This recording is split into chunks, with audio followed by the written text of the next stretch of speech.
Dolphins. Temperatures 80 degrees at 4 o'clock here in Miami. Breezy, some cloud around, and still a chance of showers.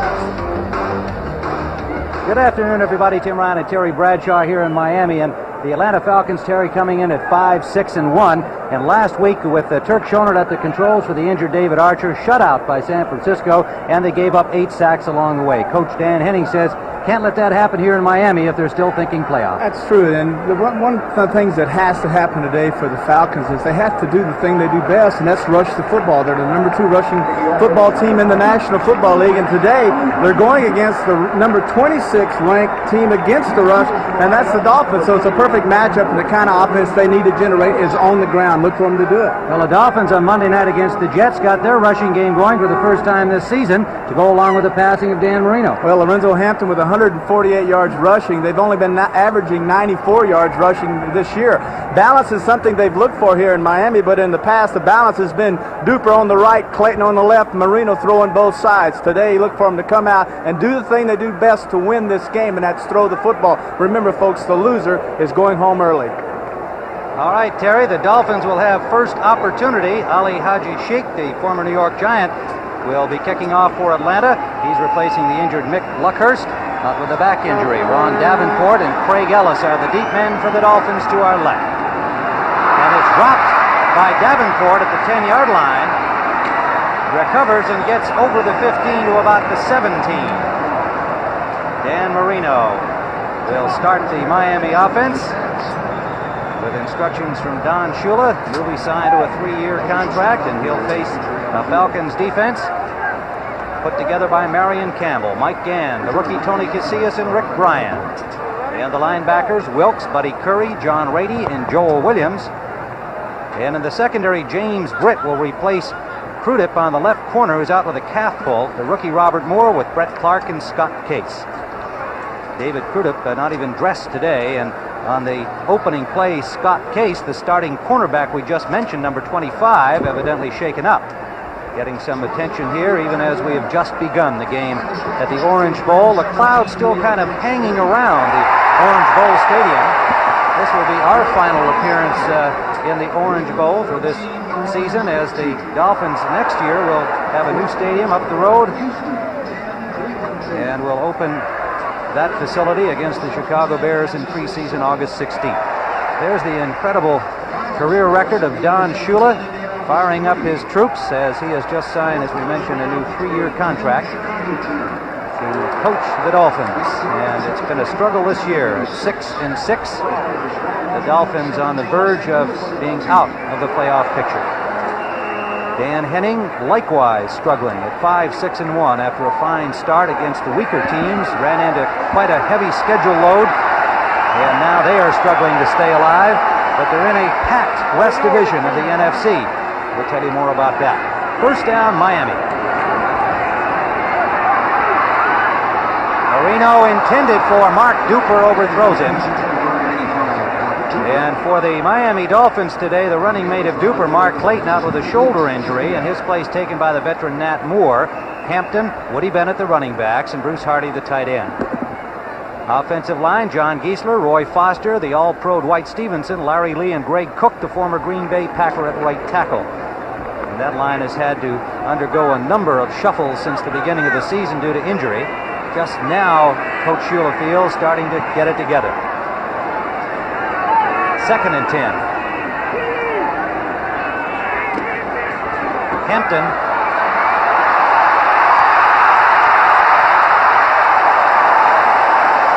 Lorenzo Hampton for 12 yards and a first down, Miami. He sprang it for 54 against the Jets on Monday night. Key block by Jim Jensen, number 11, coming in, making a crackback block. As you can see, a simple off-tackle play. Lorenzo reads it, cuts inside. Good job that time also by Larry Lee, the right guard. Now it's just open field running. First down, Dolphins at their own 30-yard line. We are just underway on the natural grass turf of the Orange Bowl. Hampton again, and another 10-yard pickup for another Dolphin first down. Dan Marino told me, Tim, before the game, he said, look for us to come out today and try to run the football. The thing that happened to us Monday night against the Jets by Hampton getting 148 yards has got Shula excited. But evidently Shula believes in Hampton, because look at this. A little draw trap. Good job, Hampton breaking loose at the line of scrimmage, and then once again, he's in the secondary. Dan Johnson comes in at tight end. Ron Davenport into the backfield replacing Woody Bennett. First down at the 40-yard line. Davenport, and he plows for about 6. You know, Roy Foster said after the Jets game that, you know, we really wish the Jets frontliners had been in there because we were ready to play and we think we could have done well against them. And he said, we're fully aware that they didn't have their first stringers in there, but the Miami offensive line right now feels that they can run against anybody. And so far, they're running against one of the better defenses in the league. Well, when you think about the Jets, the one thing you'd like to be able to do is run the football because of their outstanding pass rush. So they were not testing, didn't have the people up there to test the run, but today they've got the first liners in for the Atlanta Falcons. Ryan made the stop for Atlanta on the last play, leaving 2nd and 4 Dolphins. Loose ball on the pitch out to Hampton, and he's dropped for a loss. Joel Williams, number 54, right there as Hampton picked up the bobbled pitch out. Isn't it interesting how the success of running is all of a sudden dictating a running offense?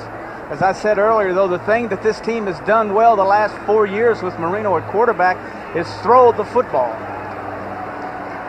5-yard loss on the play leaves 3rd down and 8 for the Dolphins, and they bring in Duper, Moore, Pruitt, and Jensen.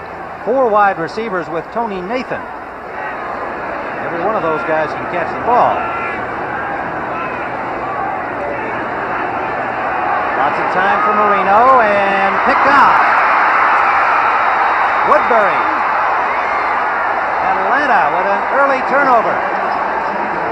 One of the problems, if you can say Marino has had a problem this year, although he's thrown 31 touchdowns, is that he's had 16 interceptions. Make that 17 now.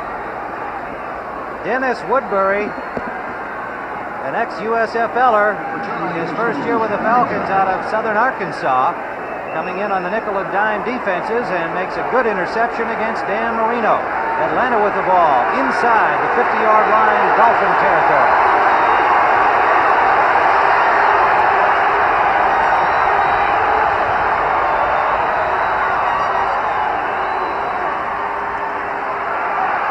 Gerald Riggs, 3 yards to the 46 of Miami. Met there by the rookie Offerdahl, number 56, and the cornerback Judson, number 49. Riggs had his lowest production of the season, 25 yards rushing last week against the 49ers, and they need this guy to have a big game. They're key. They only have one back in the backfield to rush the football. You see that front 3 of Turner, Charles, and Little, and then the linebackers, Brodzinski, Ship, Offerdahl, and Mark Brown. Renee Thompson, a rookie, is in at the corner with Blackwood, Brown, and Judson in the secondary. Flag down on the play. Riggs stopped for virtually no gain. George Little, the second-year man from Iowa, on the stop, and illegal motion is signaled against Atlanta. The referee today is Gordon McCarter.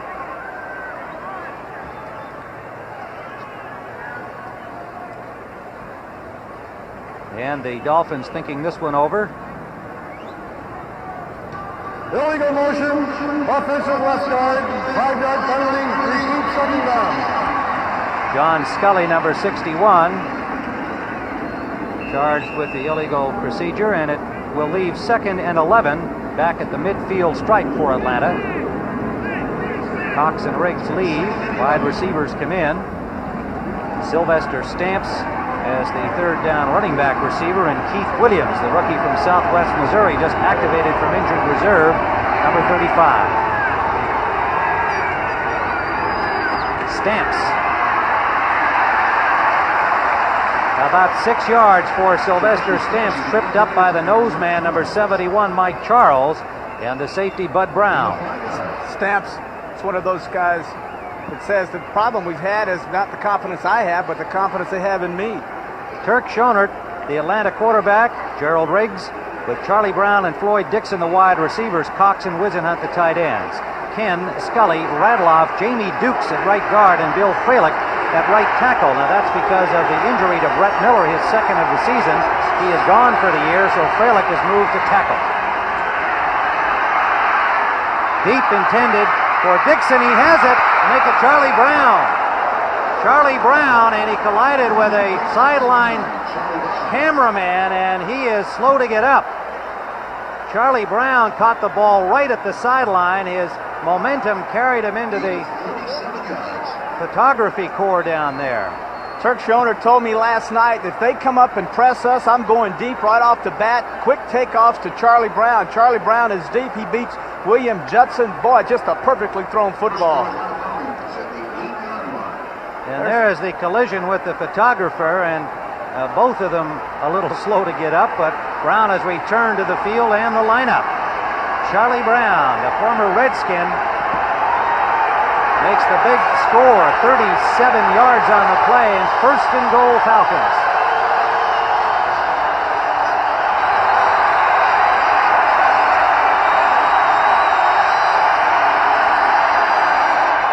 Riggs. What a play! T.J. Turner.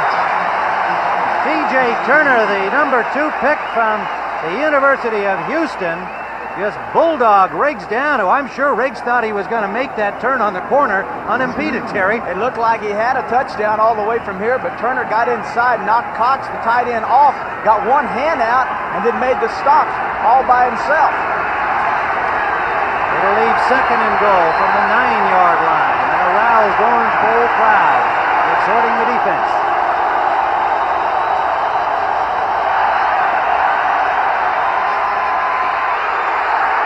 Riggs inside the 5, close to the 3-yard line. Brodzinski made the tackle with help from the rookie on the corner, Rene Thompson. You know, when you take away the pride of a football team and when you take away its heart, and the heart of the Atlanta Falcon offense has been Riggs. You take that away one game, you can't expect it to happen 2 weeks in a row. This is a football team that has a lot on its mind, and that is rushing the football, and Riggs is doing a fine job. Floyd Dixon and Keith Williams in as wide receivers for Atlanta.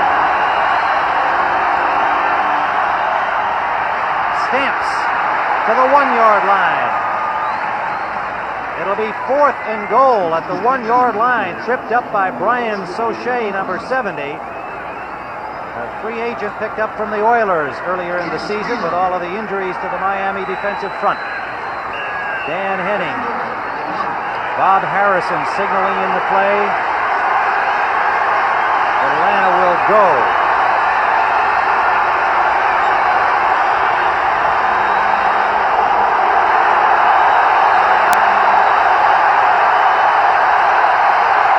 Andrews the lead back. Riggs. Touchdown. Gerald Riggs. So the Falcons convert the interception against Dan Marino on Miami's opening series and turn it into a touchdown by Gerald Riggs. Well, they had run off the right side 3 times, up the middle twice, and so finally they turn around and come back to the left side. As you can see, Ron Middleton doing an outstanding job, guards doing a fine job, Scully, and then Riggs right up inside for the touchdown. It's like saying, well, if we can't go and make it on the right, let's turn around and surprise them and go on the left. 49 yards in 7 plays for Gerald Riggs' 1-yard touchdown. Ali Haji Sheikh for the point after. And it's good. So as the clouds thicken and the lights come on at the Orange Bowl, Atlanta leads 7-0.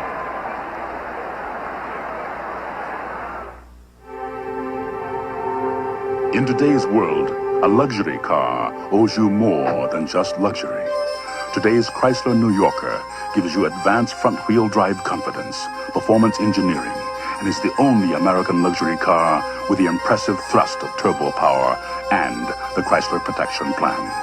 Today's New Yorker, even though you're in the lap of luxury, you're still in the driver's seat. Chrysler, driving to be the best. Fire brewing. It's more than a way to make Stroh's and Stroh Light. It's a family tradition, passed down from one generation to another for over 200 years. It's what guarantees that smooth, consistent taste for generations to come. Now you're talking Strohs. Now you're talking beer. Now you're talking good times. And Strohs is spoken here. Gee, Da Vinci, you look wasted. I've got to present the helicopter, the spiral staircase, and the parachute by 10 o'clock. I'll never get it together. Lenny, relax. We'll make it look great with the Xerox Desktop Publisher. The workstation lets you create graphics and mix them with words. Then, the laser printer prints everything out laser perfect. Eat your heart out, Gutenberg. Desktop publishing from Team Xerox. It brings out the genius in you. Tim Ryan, Terry Bradshaw back at the Orange Bowl as we see Dan Henning, and Gerald Riggs has put his team in front 7-0. Now, right after the touchdown was scored, a penalty has been assessed against Miami on sportsmanlike conduct on the coaching staff of the Dolphins. And we don't know precisely what happened down there, but it has resulted in a 15-yard penalty against Don Shula and company. So Ali Haji Sheikh will have the unusual experience of kicking off from the 50-yard line. Lining up for an onside kick. Line drive will go into the end zone, and the Dolphins will start from the 20-yard line. So Don Shula, we don't know whether he was the miscreant. That would be very unlike Don Shula to say anything that would, well, yeah, it would. I mean, it's not his style to get into a situation that will result in a 15-yard penalty. So we'll try and find out more specifically what happened. It was announced as unsportsmanlike conduct against the Miami coaching staff on the sidelines. That's how it was announced by the referee, Gordon McCarty. There's a squeaker there in New England and New Orleans, a big one for the Saints, and indeed for the Patriots, still in the hunt with the New York Jets in the AFC East for the division crown. On first down, Marino, incomplete, in and out of the hands of Mark Duper. How often are you going to see number 85 drop one like that? And Marino, who was intercepted on the first series, suffering his first interception in his last 104 deliveries, even though he's got 16 on the season. He throws so many that 16 intercepts is really not bad for the number of tosses that Marino throws up there. He's passing at 61% and is the third-rated passer in the AFC. 31 touchdowns to his credit. 2nd and 10. Hampton for 2. The thing that's happening now, and the Falcons will get a key on this. Marion Campbell is a very smart defensive coordinator. When they bring Jim Jensen, number 11, in as a wide receiver, and also they bring in Johnson, number 87, at tight end, they're motioning Jensen inside to block the safety, and they're running every time. So what's going to happen eventually is Shula will counteract that by sending him in motion, play action, to try to hit Jensen deep. Wendell Kaysen, Jimmy Turner, Dennis Woodbury in the secondary on the passing down. Dennis Harrison as a pass rusher, showing a 3-man front. Marino almost picked up by Robert Moore. Number 34, not a good throw from Marino. It's a very confusing defense Campbell runs. It's a defense that looks like a zone, but then when you turn around, it has man tendencies with its linebackers. If anyone crosses their path, Tim, they pick them up man for man, and what's happening is Dan reads zone, he turns around to go to these crossing routes, and there's someone on their back. Well, it was nearly effective for the second interception by Atlanta, and Roby will have to punt. Reggie Roby, number 2 in the AFC with a 44.3 average. Third in the league. Floyd Dixon is the deep man waiting for it at the 35 of Atlanta. Bobbled by Roby, and he is dropped at the 15-yard line. Laterals to Jensen. Jensen can throw the ball. Flag is down. He's got a man open. Kozlowski, another flag down.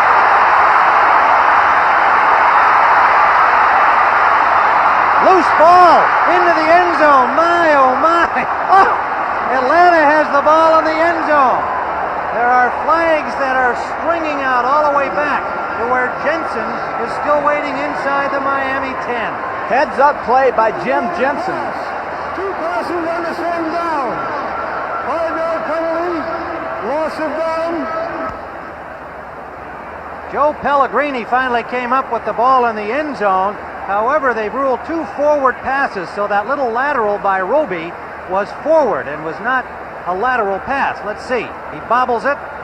Man, what fun happens on this play. Now he's fixing to get tackled. Now here's a heads-up play by Roby. He turns around, but unfortunately he throws it forward. That's the old shuffle pass. That's one pass. Now smart again by Jensen, who is the third-string quarterback. He turns around and he fires it downfield, and lo and behold, even with the gloves on, nice pass. Third pass was on the same play.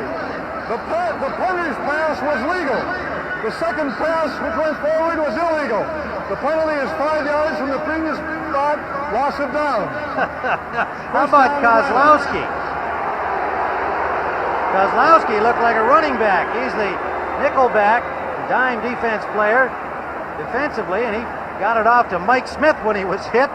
And we had everything happen there. Well, you know, last week I was in Chicago for that Green Bay game, and it ended on what looked like the California-Stanford play with the Stanford band, the final play of the game. There's Sylvester Stamps, injured on that whole series of events that we've just witnessed here on what was supposed to be a simple punt. It's just loss of down at the previous spot.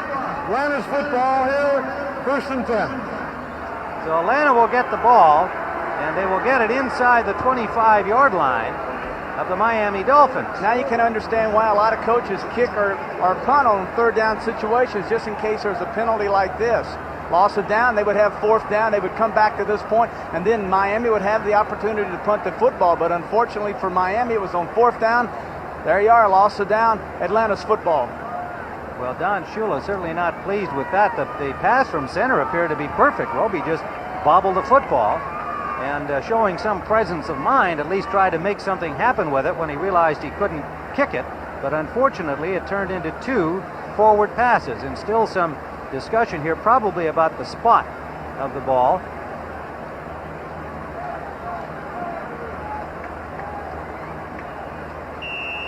Don Shula can't be happy the way his football team offensively or defensively has played here in the early part of the first quarter. Well, they're coming off quite a high, beating the Jets, who had won 9 in a row.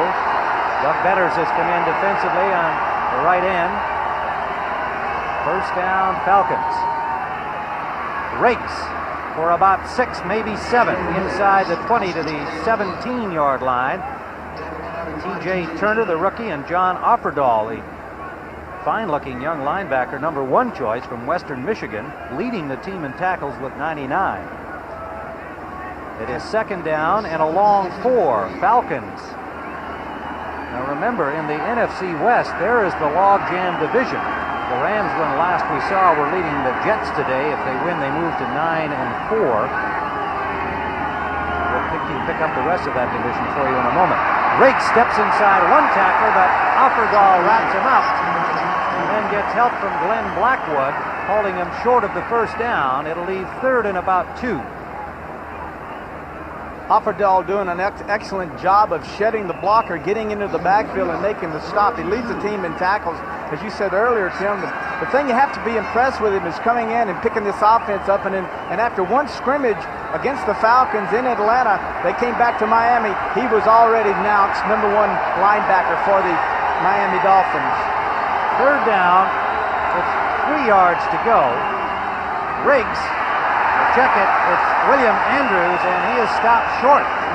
William Andrews coming back off a knee injury, and not the one that kept him out a couple of seasons, but one just suffered in recent weeks. So he's not at 100%. Well, and he gets to within a yard. Well, they're going to come on with Haji Sheik and try a field goal, but heck, they'd gone for it earlier, 4th and probably 2 feet here. So, you know, what do you got to lose? Well, maybe he's looking at that division I started to recount here. San Francisco at 7-4-1, New Orleans at 6-6 into today's action. San Francisco plays Monday night against the Giants, and Atlanta at 5-6-1. But Dan Henning feeling a victory here today, they've still got a shot. And Ali Haji Sheik has widened the lead from 32 yards out. With 4:28 to play first quarter, a stumbling Miami offense has set up 10 Atlanta points.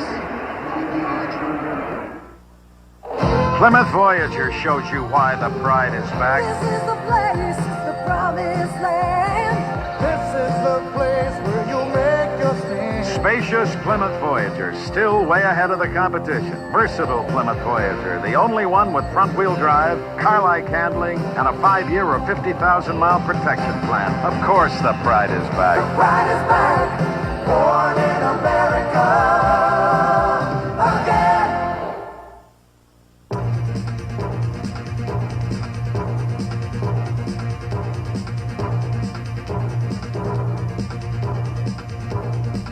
When it comes to designing and manufacturing high-quality precision materials for industry, custom-made components of almost any material, design, or specification, there's one company that makes them for all of these. No. GTE. It's a night of surprises for Clint Eastwood, one of Hollywood's favorite stars and American heroes. Join Lucille Ball with Cary Grant, Sammy Davis Jr., Bob Hope, and over 100 of his closest friends and co-stars in an entertainment-packed evening that makes Clint's day. The all-star party for Clint Eastwood. Then, some called him the man with the golden touch. Some saw him as the emissary of the devil. You are a madman. Burt Lancaster stars as America's first great showman, Barnum. Clint Eastwood and Burt Lancaster tonight on CBS. Tim Ryan and Terry Bradshaw, an eventful first quarter here at the Orange Bowl. The Dolphins coming off their big win over the Jets, stumbling here and trailing Atlanta 10-0.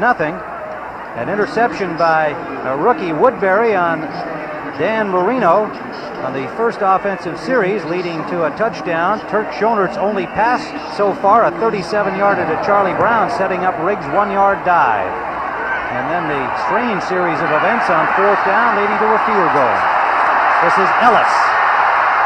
Over the 30 to the 32-yard line. Good return for the rookie from the Canadian League. And Miami will start first down at their own 32. Tim Green made the stop. 33-yard return for number 33. Well, don't forget, next Saturday, one of college football's great traditions, the 87th meeting between the cadets and the midshipmen, Army-Navy. 2 o'clock Eastern Time next Saturday on CBS Sports. And that'll be followed by the Heisman Trophy Award Show, live at 5:30 Eastern Time, and I guess that's somewhat of a foregone conclusion. And the young man from the University of Miami expected to win that, Vinny Testaverde. Hard running by Hampton, who continues to roll, taking that short little pop and picking up a first down for the Dolphins. You know, even with a quarterback that's had the experience and with the success that Dan Marino's had, it's important that he get that first completion, even if it is a little simple screen pass. Settles him down, gets him into the groove of the game. Now 2nd and 1. Now you can go back, play actioner, give it off to Hampton and get the first down. The mark a little short of the first down yardage required. Davenport in as the lead back, and he'll try for the first down and has it. Davenport with 234 yards rushing this year, shares time with Woody Bennett, and is generally in there on the short yardage situations. Rady and Curry made the stop for Atlanta, and Miami now at their own 45 with 3:14 to play first quarter. Well, we pointed out at the outset of this game that it's clearly in the must category. The loser can pretty much forget playoff hopes, barring miracles. Marino intended for Duper off the mark. Duper tried to one-hand it, but there was no way he was going to stay in bounds and make the catch.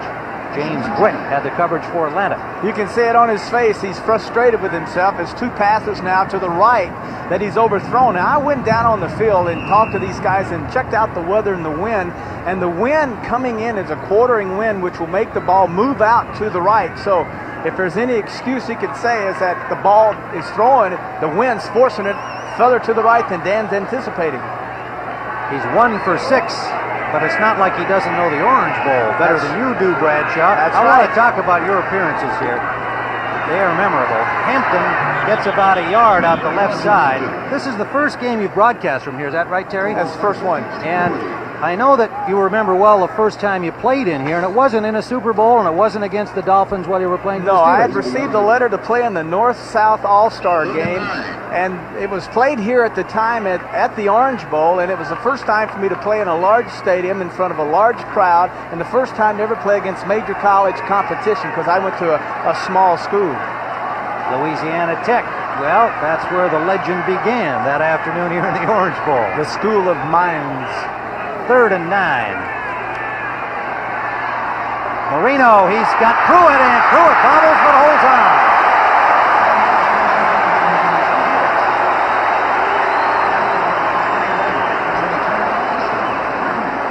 James Pruitt, the rookie from Cal State Fullerton. Pruitt working on Woodbury, 22 coming down the zone. He just hunts the soft spot area. Guy averaging almost 20 yards per catch, gets inside, and Marino hits him with a football, and he does a little juggling act and finally makes the catch. They needed something good to happen for their pass offense. He took a pretty good shot from Jimmy Turner, picked up on waivers from the Bengals a few weeks back, number 21. First down Miami, first time into Atlanta territory, and we're almost out of time in the first quarter. Hampton for about 4. John Rady made the stop. Just to follow on your Orange Bowl experience, I guess most folks remember 2 big Super Bowl games here for you. Well, the Super Bowl 9 against the Cowboys, which was Lynn Swan's big day. He made those spectacular catches, the one you saw on the cover of a lot of magazine, the great diving catch as he was falling, and then the one on the sideline, and then, of course, the big 60-something yard bomb that eventually won the football game, and then Super Bowl 13, which probably was the greatest game I ever played in. That was a great one. I think the only really great Super Bowl. 2nd down and 6. Marino pumps once, going deep for the tight end, Johnson, overthrown. Right now, let's take you to New York. Brent Musburger for an update. Tim, overtime. Soldier Field in Chicago. It's Pittsburgh and the Bears. The Bears won the flip. They elected to kick off. Then the Steelers were forced to punt. Kevin Butler's 42-yard field goal attempt. He missed one late in regulation that sent the game into OT. This one is on the money. And the Bears beat the Steelers 13-10. Let's go back to Tim. Wow. How about those events? Talking about the Steelers battling the Bears in overtime today. It is 3rd down and 6 for Miami.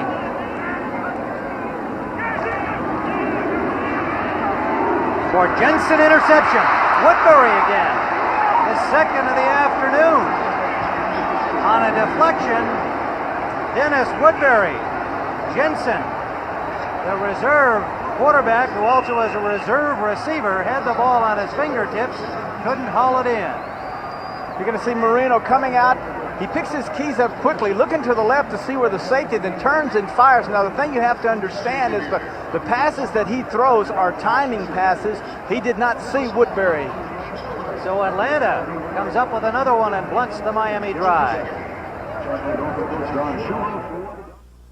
We're not a company, but outstanding people come to us every day. People who want to make a contribution to a team and do work that really counts. People eager to see new places, do the unusual, and find the unusual. People who become your friends for life. People just like you. We're not a company, we're your country.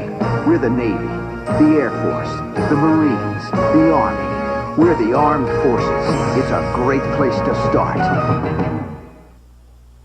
The Florida Everglades and Old Milwaukee both mean something great to these guys. The Everglades means airboating, as close as you can get to flying without leaving the ground. And Old Milwaukee means a great beer. Cold, crisp Old Milwaukee beer. And smooth, golden Old Milwaukee Light. There's nothing like the flavor of a special place in Old Milwaukee beer. Old Milwaukee and Old Milwaukee Light. Hey guys, it doesn't get any better than this.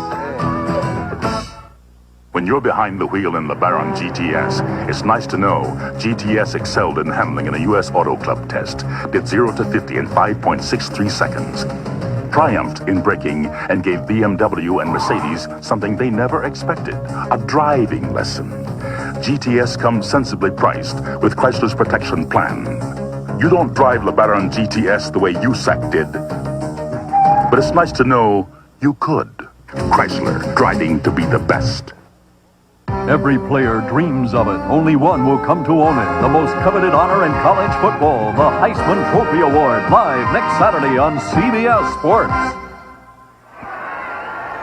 Tim Ryan and Terry Bradshaw at the Orange Bowl Monday night. right here. Dan Marino was 29 of 36 to beat the New York Jets' 4 touchdown passes. Today, 2 interceptions in the first quarter against Atlanta. Play action, Schoenert's second pass attempt, but he'll run it. And gets about 7, maybe 8 yards to the 25-yard line of the Falcons. Offerdahl and Shipp, the inside linebackers, 56 and 50 made the stop. This is good play action by Schoenert. The thing that really makes this Atlanta offense work, Tim, is the ability to run Riggs and get big yardage from him, solid defense, and then come out with a surprise, a little play action, and then look again today. If we see the pressure by the corners of the Dolphins, look for Schoenert to audible and go deep. Second down and 4, Atlanta. Riggs. First down to the 30-yard line. You know, talking with Dan Henning about Schoenert's performance last week against San Francisco, they're shut out. No points. He's 21 of 35, but an average of just a little over 3 yards. Had to go with the short stuff. And we've now come to the end of the first period. We'll tell you what Henning had to say about Schoenert when we return. Brighten your colors, sharpen your sound with high-tech components designed to astound.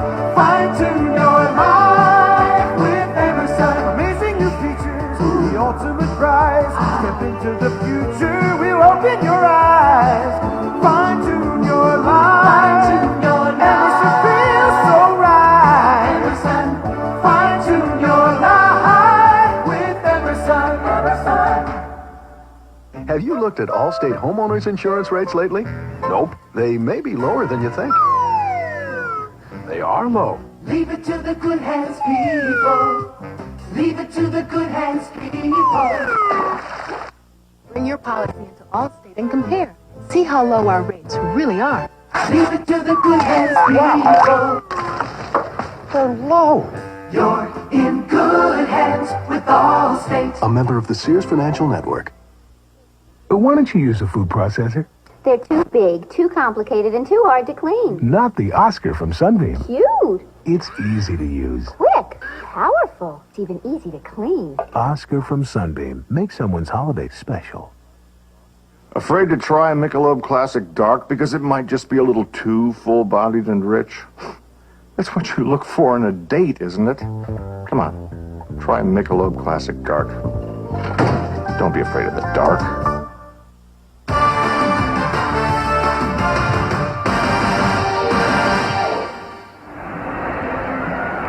Tim Ryan and Terry Bradshaw, we begin the second period. That's David Archer on the left of your screen, the injured quarterback with head coach Dan Henning in the glasses.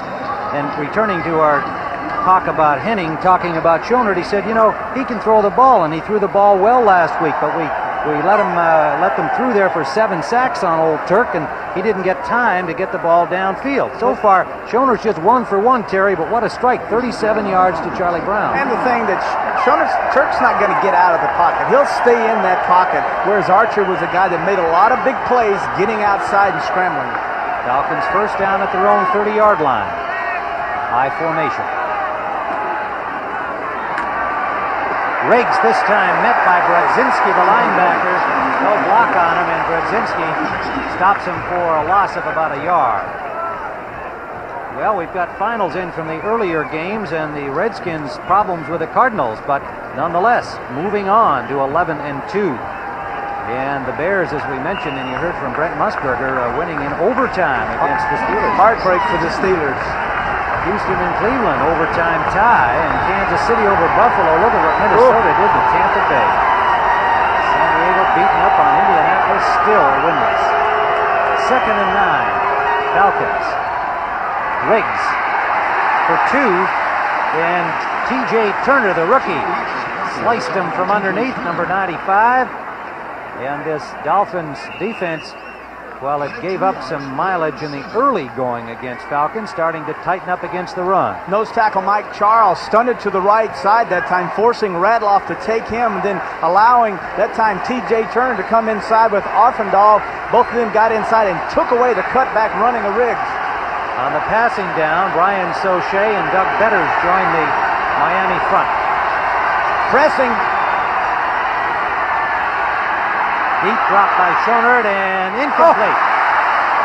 Intended for Keith Williams, number 35. A little off the mark. He made a dive back at it, but couldn't bring it in. Well, that's one of those combination reads. You read the linebacker. If he drops deep, you go to Williams. If he stays tight, then Wisenhunt had broken to the corner, and he was wide open. Both of them actually were open, just a poor throw that time by Schonert. Miami had the ball for 2 minutes longer than Atlanta in the first quarter, 8:14 to 6:46, but were scoreless. 2 interceptions leading to scores for Atlanta. Craig Ellis, the deep man for Rick Donnelly's punt. Oh, he hits a big one. Driving Ellis back inside the 15. Back up over the 20 to the 21-yard line. Stopped there by Robert Moore. And Donnelly, a 53-yarder, will return to the Orange Bowl in a moment.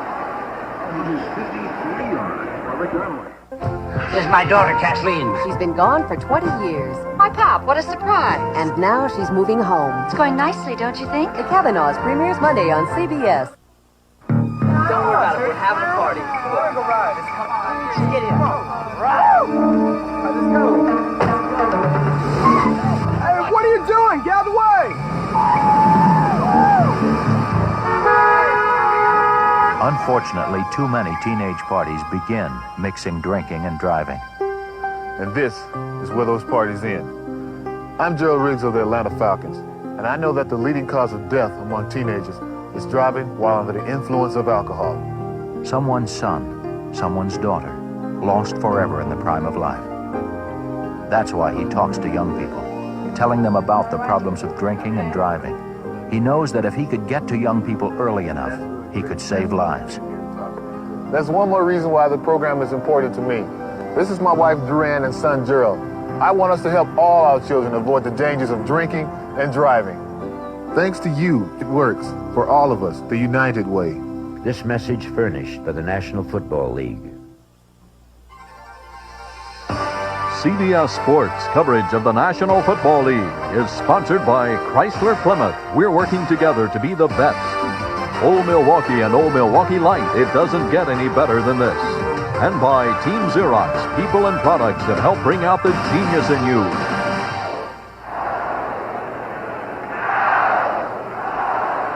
Things getting a little darker here in the Orange Bowl. The lights have been on almost since the start of the game. It's quite cloudy in Miami, but still hot and humid. Temperatures in the low 80s. And the Atlanta Falcons have been hot, and the Dolphins have been humid. It's first down for Miami at their own 20-yard line as we have 13:23 to go here in the first half with Atlanta on top 10-0. These Falcons have scored only 7 touchdowns in their last 8 games, and of course they have been losers in their last 5, but they've got a touchdown and a field goal here in the first quarter. Davenport strung out well by the Falcons defensively, and there'll be a loss of probably a yard. Rick Bryan, number 77, playing with a broken fibula. Listening to that big, tough Oklahoma talk yesterday, Jerry, he's something, isn't he? He is. You know, he re-cracked the break. Or that's the best way I can put it. And they don't really expect him to play more than 1, maybe 2 downs and then get him out. But as you can see, he's still in the football game. But he said the thing's extremely painful. And he plays with an ankle cast during the game. It's bothered him more in the last couple of weeks. He actually broke it back in training camp. 2nd and 12, and Marino to Davenport. Gets about 4 yards. Good coverage again by the Falcons, this time on the pass. Curry and Wilkes, the 2 linebackers on the left side, gave him nowhere to go. I would say that this is about as good a matchup for Dan Marino as he'll see all year, because he is playing against a man in Campbell who disguises defenses so well. He wants to play his linebackers tight on the backs of the Dolphins, whom Marino likes to throw to, and then if they take that away, then they know that he'll go deep downfield, and they're going to play their deep receivers tight also. So it's an excellent matchup today. 3rd down facing Marino and company, and he may be changing up at the line of scrimmage, calling out signals to his wide receivers from the shotgun. And he's got Duper, and Duper has the first down and breaks a tackle.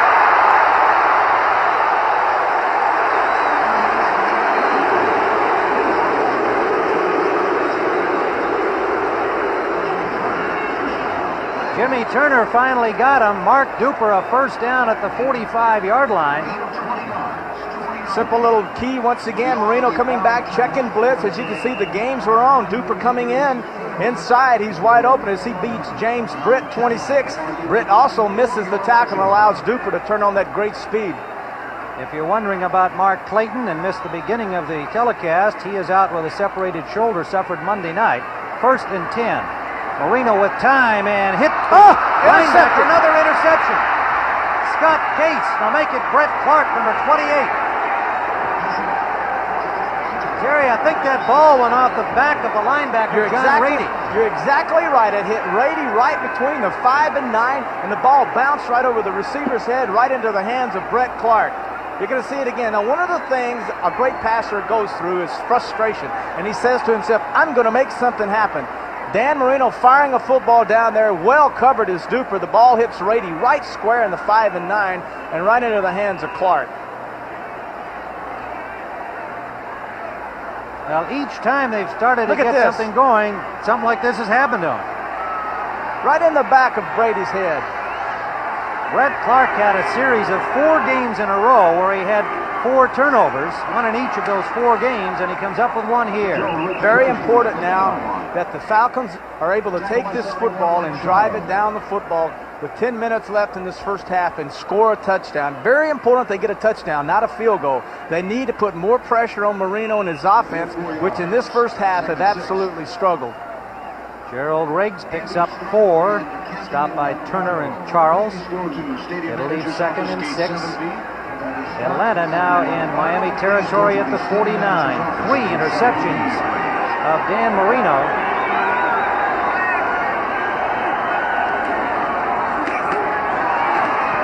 Riggs, loose ball. Atlanta recovers. Close to first down yardage.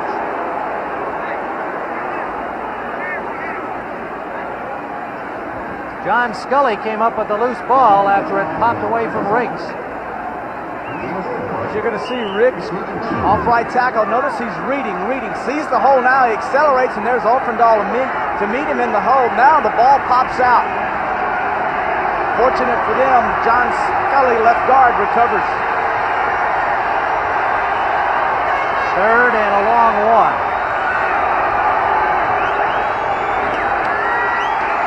Riggs nearly went the distance.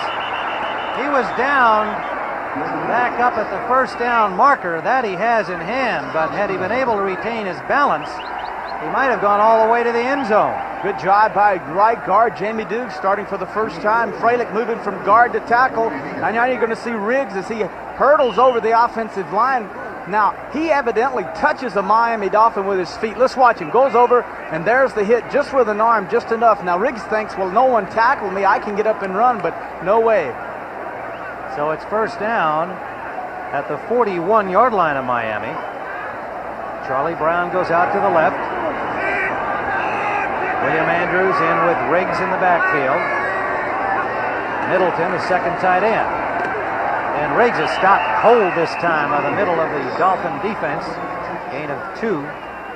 Offerdahl and Ship, the linebackers, pinching in to meet him. Offerdahl, as we had said, number 2-round draft choice. A man they're extremely pleased with. Jackie Ship, at left inside linebacker, number 50, his inside partner. A man they are not pleased with, a number 1 out of Alabama that hasn't lived up to the billing that they thought this guy would.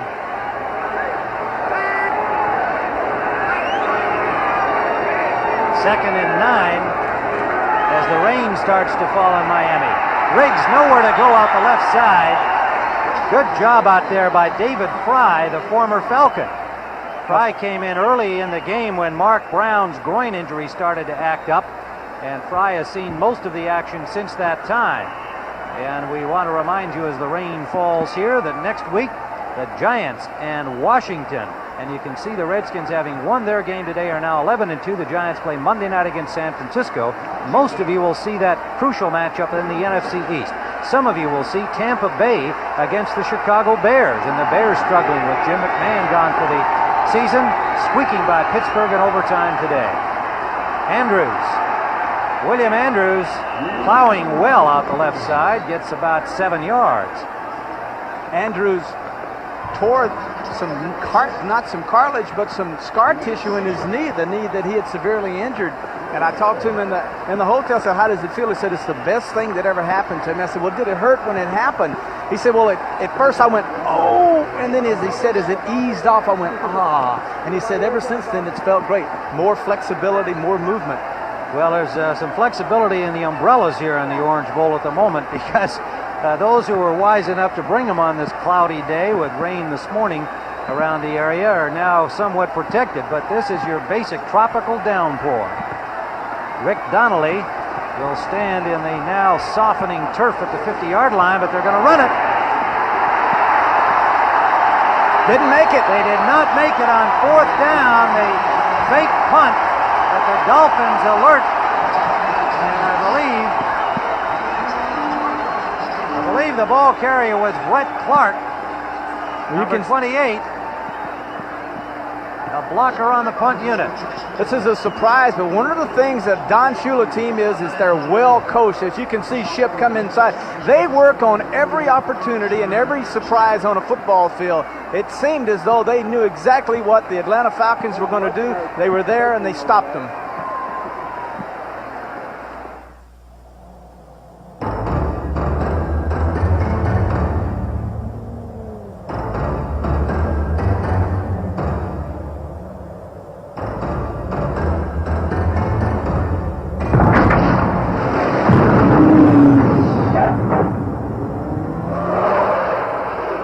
Surprise! The fuel-injected CRX-SI. Welcome to the Silver Bullet, home of a cold Coors Light. Roger, do you work out? Yeah, I belong to a club. Here's your Coors Light. Yeah, I'm thinking about joining a club, but can't seem to find a good enough reason. I mean, is a flat stomach a good enough reason? Nope. Building up my endurance? Nope. Big muscles? No. See the club, Rob? Yeah. Oh! What's the name of that club? There's no slowing down with the Silver Bullet tonight. So the issue is clear. Sony Video 8, the system of the future, or VHS-C, the compromise of the past. Now, as we've seen, the new Sony Handycam with autofocus and zoom gives you a measurably better picture, far superior sound, twice the recording time, and on Sony video cassettes, your memories are safe. While on VHS-C, they could be fleeting. I rest my case. The Sony Video 8 system. Judge for yourself. The Big Blue Wrecking Crew of the Giants, the aerial precision of Jay Schrader and the Redskins, the NFC East leaders collide next Sunday on CBS Sports. And Terry Bradshaw and a downpour in the Orange Bowl. 6:37 to go, first half. Atlanta 10-0. Now, the weather in this case certainly is going to affect Miami more. They're behind, they're a passing team, and now Marino has to deal with a wet ball. He is 4 of 12 with 3 interceptions here in the first half. Hampton slips on the wet turf and is dropped for a loss. You know, I want to disagree with you on that, Tim, because as a quarterback and having played in conditions like this, my receivers and I loved it because we knew that we knew where we were going. I knew I could control the football, meaning I could grip it and handle the conditions. And I knew that there was always a tendency for a defensive back to fall down and we get the big play. So I think this fits right into Miami's offense just absolutely fine. Would you rather pass on a dry day or a wet day? Oh, you didn't ask me that. That's a different question. I like both. No, you make a good point. The advantage, I definitely believe, is with the offensive team that can throw the football. It's 2nd and 9, and a little discussion over here at the sideline now with Dan Henning, referee Gordon McCarter. Not sure what this is about, although they lost any clocks here. No, 6:08, that's showing. 30-second clock. 30-second clock is working. They've got a 21 seconds up on the clock, and that should be back at 30. If I could read his lips, I could. Dan Henning just explained to one of his associates what's happened. The phones, probably, yeah. So the phones are out, no doubt, affected by the downpour. And things are starting to brighten up again. Typical tropical situation here. Raining right on the turf, but brighter, not too far away. Pickup of about 4.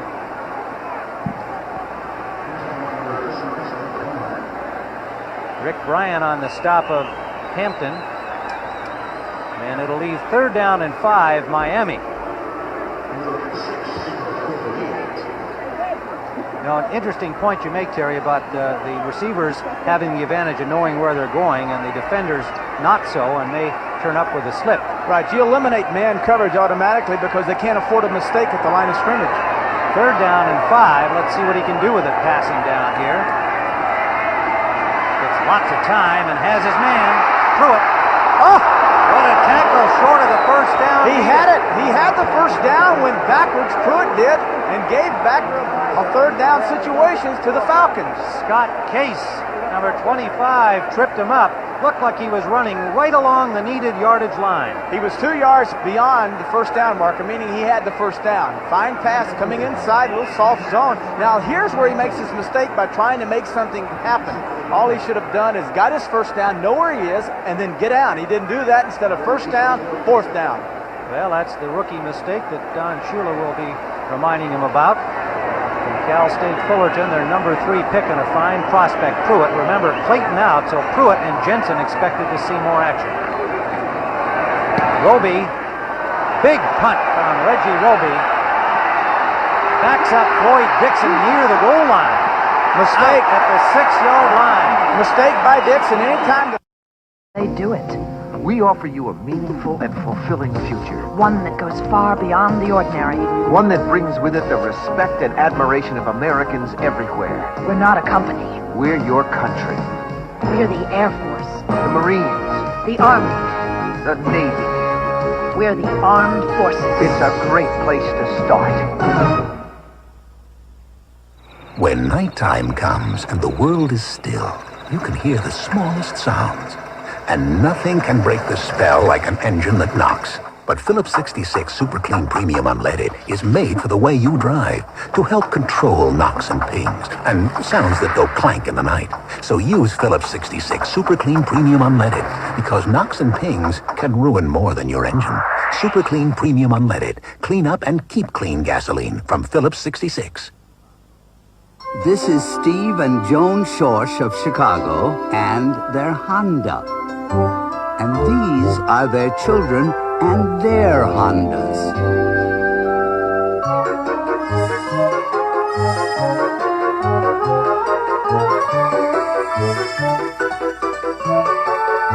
But then Steve and Joan always said, nothing but the best for our kids. A rivalry that is tradition itself. The cadets against the midshipmen. The Army-Navy game next Saturday on CBS Sports. Tim Ryan and Terry Bradshaw. The rain still falling heavily here at the Orange Bowl. Atlanta leading 10-0 as we have 4:14 remaining first half. Reggie Roby's towering punt. Dixon electing to field it. Forced out of bounds at the 6-yard line. The crowd here wanting this Dolphin defense to do its thing as it did against the Jets Monday night. Stop Atlanta now.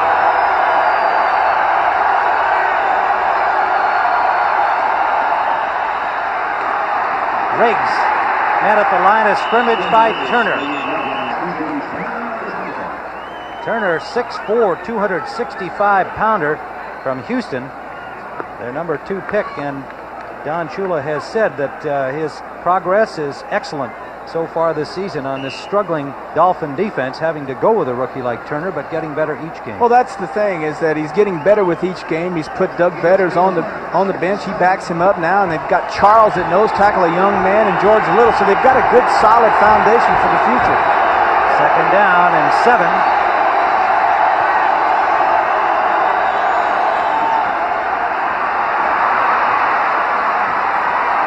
Riggs, what a piece of running by Gerald Riggs for a first down to the 23-yard line.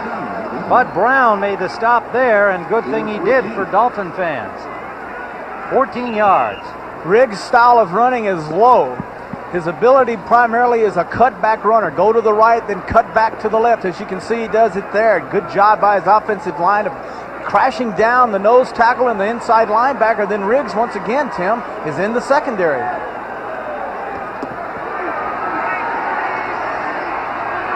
It is first down. Riggs again, nowhere to go this time. Clogged up on the left side, started back toward the right. Brodzinski, the linebacker, was waiting for him there, and again Turner in on it. You have to ask yourself, when you see a team like the Dolphins that play so well on Monday night come into a game against the Falcons, a team that they very easily could have taken, a little bit lightly, which would have been a tremendous mistake, and that's proven out so far in this game. But you got to wonder if they're not a little tired, or if the major problem is, hey, we really don't think much of the Falcons. We think we can beat them easily. Riggs over the 1,000-yard mark for the season. Has a little swing pass this time and is close to another first down. It'll be third and probably a half yard to go. Offerdahl and Judson made the tackle, and we have reached the 2-minute warning here at the Orange Bowl with the sun trying to peek back in here. Will return Atlanta on top. 10 years ago, Honda gave the automotive world a moving target. The Honda Accord. Since then, car makers the world over have taken their best shots at hitting the combination of engineering, workmanship, performance, and price. They've all missed.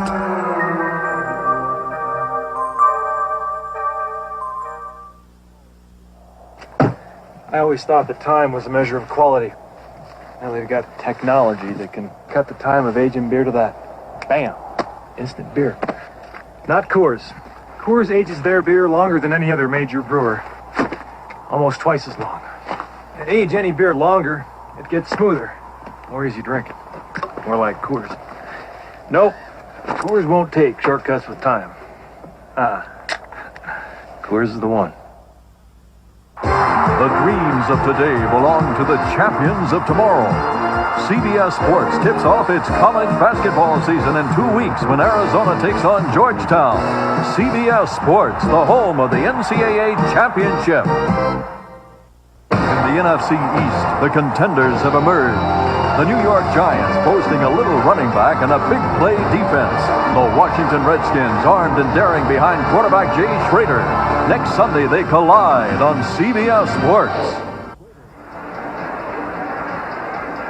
Tim Ryan, Terry Bradshaw, and still a drenching rain falling here in the Orange Bowl. Third down, a little more than a yard required for another Atlanta first down, and Gerald Riggs has crossed the 1,000-yard mark for the third consecutive season. He has been the main man offensively all year for Atlanta. And when they lost David Archer, of course, even more pressure on him to keep that strong running game going. Schonert has thrown just 3 passes in this first half, 1 of 2. His numbers, it was a dandy, 37 yards to Charlie Brown, and it set up the Riggs touchdown. Jerome Foster in defensively for the Dolphins, number 78, on the short yardage. Riggs skips through and still going. To midfield, Gerald Riggs. Glenn Blackwood stopped him there. 18 yards on the play for Gerald Riggs. Number 1. And the Falcons take a timeout with 1:48 to play. One of the things you like to do is, if you're going to play the Dolphins, is you want to ball control, run the football. If you're the Falcons, you want to give it to this man. Big play, gives them another first down with 1:48 remaining in the first half. Falcons driving. I am losing control. I have a TV remote, a cable remote, a VCR remote. Doesn't anybody make a TV with one remote control for everything? Sure.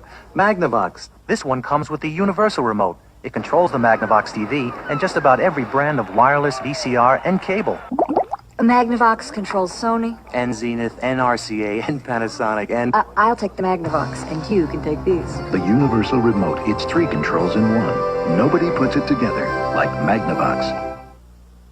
Push push your old antifreeze another year, and you might end up pushing your luck. Weak neglected antifreeze can cause freeze-up and make a radiator look this bad, while the Prestone radiator looks this good. So don't push your luck, change it. Once a year with fresh Prestone. This high-performance drink cleans your fuel system to help maintain peak performance. STP Gas Treatment, the high-performance drink for your car.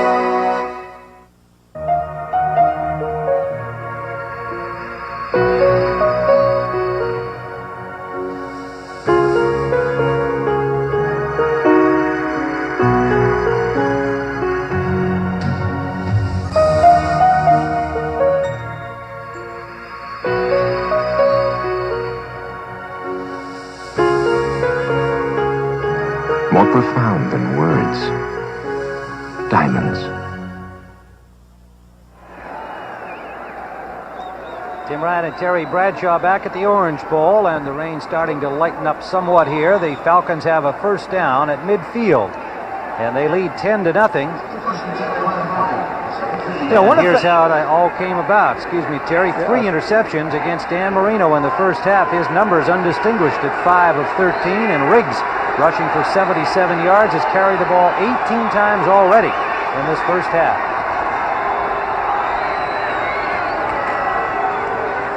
Floyd Dixon on a little end around. Well played by the linebacker, Jackie Shipp. I think they must have seen that one in the movies. Well, once again, just an excellent job by Shipp, because the flow goes one side and the linebackers key the guards in the back. Backs went to his left. It's just a natural instinct for a linebacker to make a step that way, but Shipp read it so quickly he was able to come back and stop Stamps. Now, one of the things that's very interesting now is, since they're running the ball, the Falcons that is, Tim, is look for a surprise, look for a secret pass somewhere along here to hit them big and get them in the end zone. Second down and 9. Schonert has passed only 3 times. He'll throw now. Got him. It's complete. Charlie Brown working on his old classmate at South Carolina State, Judson. Well, Judson had him short, but Bud Brown, the weak safety, had him deep. As you're going to see, this is not the fancy play I was talking about. A little play action to Riggs. Good job by Schonert, just turning around very simply, throwing over Judson's head, and in between Judson and Brown, there is Charlie Brown, 89, as he makes a big first down reception. First down, Falcons inside the 25 of the Miami Dolphins. 1 minute remaining first half.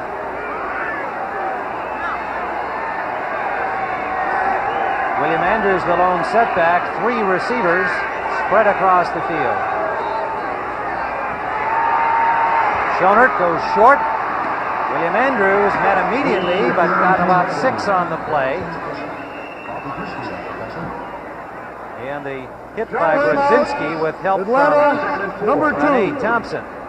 And the Falcons take their second timeout with 2nd and 5 when we return to the Orange Bowl. 50 seconds to play in the first half.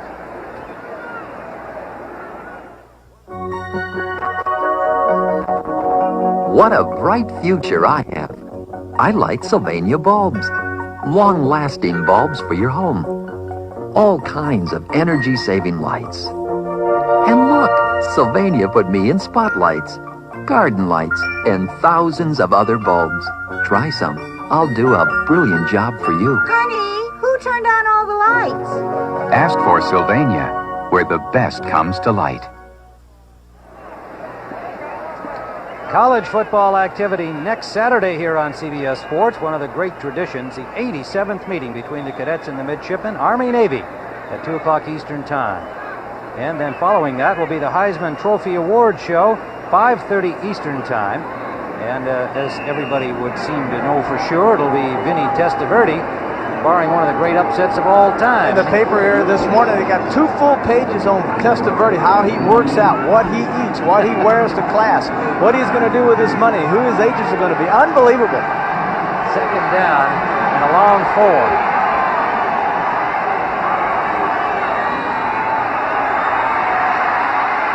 Schonert can't find a man. A flag is down as Schonert scrambles short of the first down yardage to the 15-yard line, and a penalty will be assessed against the Falcons. was probably a hold as one of the Dolphins managed to get deep in pursuit of Schonert, I believe Mike Charles, and probably somebody grabbed him, like Jamie Dukes perhaps. Holding, 73 offense. 10-yard penalty, repeat second down.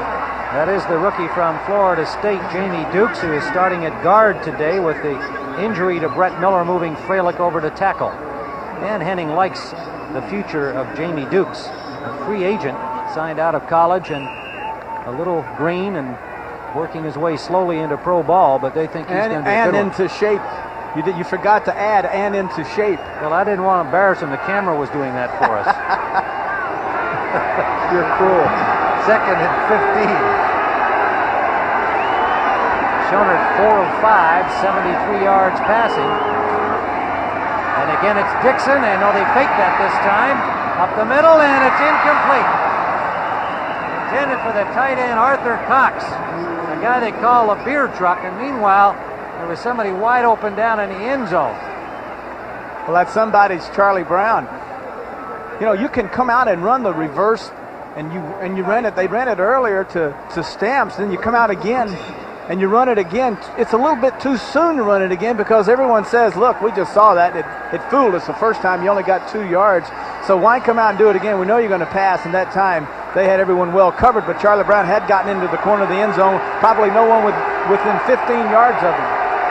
McNeil, Rose, and Smith are all in the Dolphins secondary on 3rd and 15.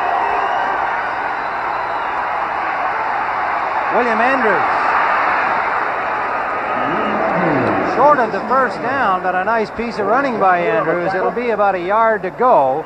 4th down at the 15-yard line. It's amazing. They ran that play with Stamps. Now they come back and run a pass off of it. Now they come back with it, and this time give the Andrews 3 little gadget plays, all of them 3 different players carrying the football.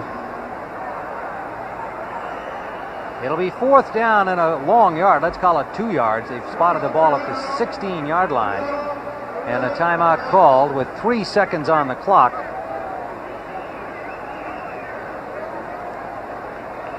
And Ali Haji Sheikh now comes onto the field. So they will be attempting the field goal, and a chance to remind you of the big one next week, the NFC East battle. It's been a dandy all season long. The Giants play Monday night. They're at 10-2. Washington moved to 11-2 today. And most of you will be seeing that battle for the NFC East lead. Some of you will see the Buccaneers continuing to struggle, to put it mildly, and the Bears, who struggled today, an overtime victory against the Steelers. But the Super Bowl champions, one way or another, still find ways to win, and they are now 11-2. You know, one of the things that the viewing audience probably couldn't tell when the game started is the paint that was on the dirt that's in the middle of the football field, which makes our cameras look good. But now the rain has washed the paint off, and now you're going to see a kick from the middle of the mud pile down there as Haji Sheikh tries that. If it had been turf, of course, you wouldn't have to worry about the mud. Yeah, that's your basic brown dirt out there without the vegetable dye, huh? It's going to be from the 23-yard line, a 33-yard attempt. Schonert to hold for Ali Haji Sheikh. And it's wide to the left.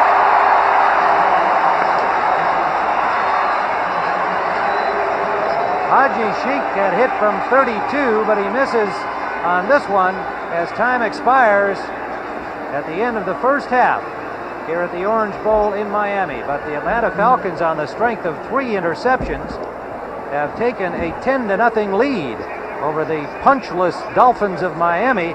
Dan Marino has been held in check. Great place to start. Honda, who invites you to experience the Accord DX 4-door sedan at your local Honda dealer. And by McDonald's, it's a good time for the great taste of McDonald's. Wednesday on CBS. Security guard was killed. What are you going to do? I'm keeping an eye on Sonny. I don't like people going around trying to kill me. Hammer. Then, Magnum's caught in the clutches of a ruthless gambling ring, bent on extortion and ready for murder. And a kidnapping They've taken my little boy. on The Equalizer. My only concern is this boy's safety. Wednesday. I do not want to use this. 'Twas the night before Christmas when all through the house not a creature was stirring except Fievel the mouse. Presenting Fievel, the adorable star of Steven Spielberg's presentation of the Don Bluth film An American Tail. Now collect all 4 different McDonald's stocking ornaments featuring Fievel. Each one comes free when you buy the perfect stocking stuffer. A $5 book of McDonald's gift certificates. This holiday season, give a terrific surprise. Free Fievel stockings with our gift certificates inside. As the holiday season draws near, the power of champions is put to the test on CBS Sports. Next Saturday, a rivalry that is tradition itself, the Army-Navy game. Then, the most coveted honor in college football. Every player dreams of it, and this year's hopefuls include a hurricane named Benny and a man called Buzz. The Heisman Trophy Award. And in 2 weeks, the college basketball season tips off on CBS Sports, home of the NCAA Championship, where the dreams of today belong to the champions of tomorrow. On December 13th, defending Pac-10 winner Arizona meets Reggie Williams and the Hoyas of Georgetown. December 20th, Illinois takes on the top-ranked team in the nation, the Tar Heels of North Carolina. And throughout December, it's the NFL on CBS. Some have risen to be contenders, but the time approaches when only one will be crowned champion. As CBS Sports brings you complete coverage of the NFC playoffs and the Super Bowl. When you look for champions, look to CBS Sports.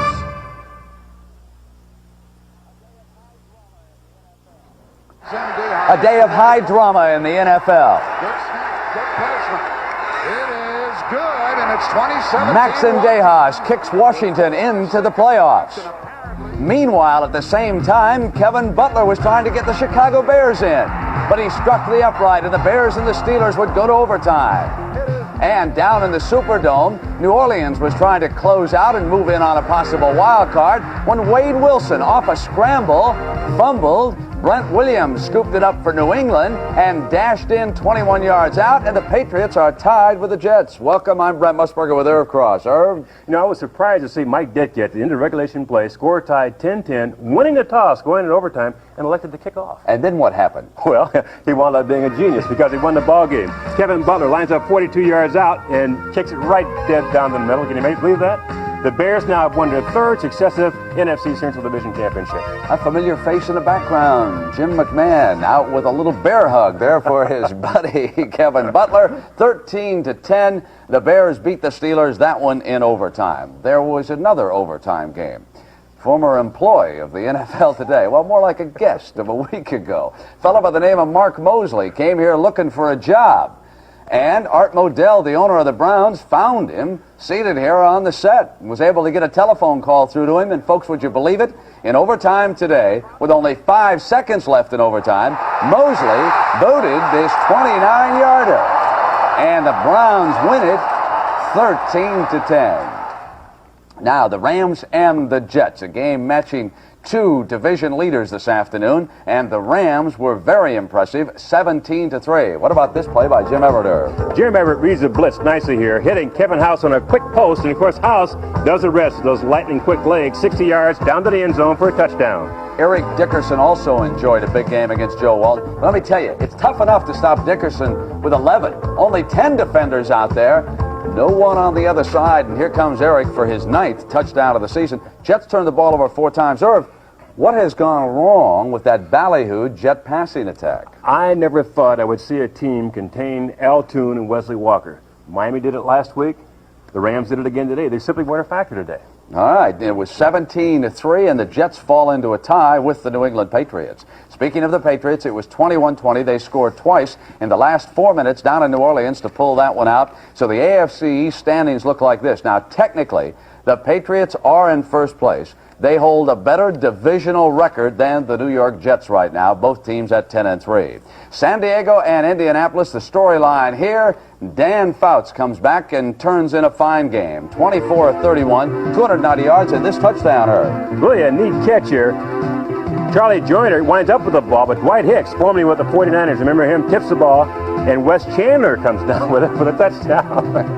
Follow the bouncing ball, and the Chargers wind up with a big touchdown. The Minnesota Vikings at home this afternoon, and they explode with 45 points, 45-13 over the Tampa Bay Buccaneers. Wade Wilson, 3 touchdowns, including this 23-yarder to Alfred Anderson, and Wilson had 339 yards to go with those 3 scores. NFC Central standings look like this. As Irv told you, the Bears have wrapped up their 3rd straight divisional title. Minnesota at 7-6, not completely out of the wild card picture, but it would be a long shot. Washington has wrapped up at least a wild card, 20-17 over the St. Louis Cardinals. They needed that dramatic field goal late, and of course the big one coming up next week for the Redskins. They will take on the New York Giants down in the nation's capital. Buffalo and Kansas City, ring the bells in Buffalo. The Bills have finally won one on the road after losing 22 straight. And they win it with a pass. Kelly going to Andre Reed for the touchdown. You know where their last win was on the road? When was it? 3 years ago in Kansas City. The NFL Today will continue on CBS after these messages from your local stations.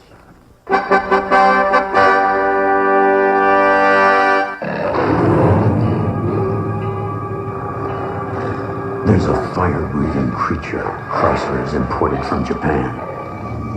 Conquest TSI. The intercooled turbo coupe built by Mitsubishi. So hot it'll smoke the 300ZX and RX-7. Conquest TSI, now at your Chrysler dealer. The dreams of today belong to the champions of tomorrow. CBS Sports tips off its college basketball season in 2 weeks when Arizona takes on Georgetown. CBS Sports, the home of the NCAA championship. In the NFC East, the contenders have emerged. The New York Giants boasting a little running back and a big play defense. The Washington Redskins armed and daring behind quarterback Jay Schrader. Next Sunday, they collide on CBS Sports. This is CBS.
There was a report earlier today over on NBC that Miami Hurricane coach Jimmy Johnson will be moving on to the University of Texas after his Hurricanes play Penn State for the national championship down in the Fiesta Bowl.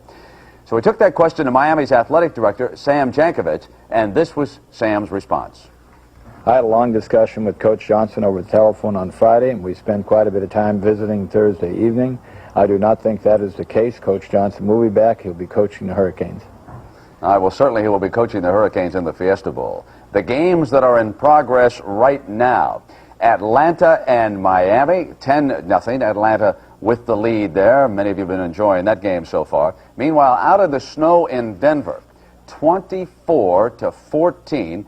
John Elway, who had not thrown a touchdown pass for about 8 quarters at least, has now put 2 on the board here in the second quarter. 19 yards to Jackson, 8 yards to Winder, and they lead the Bengals by 10. Meanwhile, Philadelphia and the Raiders, 13-10, and Irv Cross show us the big moment. Big play here. Randall Cunningham going deep to Mike Quick. The Raiders felt the only player who could really hurt them was this guy, number 82, Mike Quick. He goes 62 yards for the touchdown. All right, Irv, we're going to toss it back now to Tim Ryan and Terry Bradshaw. And Irv, I wonder how Terry Bradshaw feels about Big Dan Marino. What's going on with Dan today, Terry? Well, I think he's a little bit confused right now. Marion Campbell's defensive scheme is working. They're giving him a look of zones. He's thinking he has those seams because he's what you call a timing passer. And when he turns that football loose, Brent, they're taking their linebackers and doubling underneath. And it's a total surprise to him here in the first half. And so at halftime, the Atlanta Falcons lead 10-0 over the hometown Miami Dolphins, and will return for second half action and the Bradshaw Blackboard in a moment.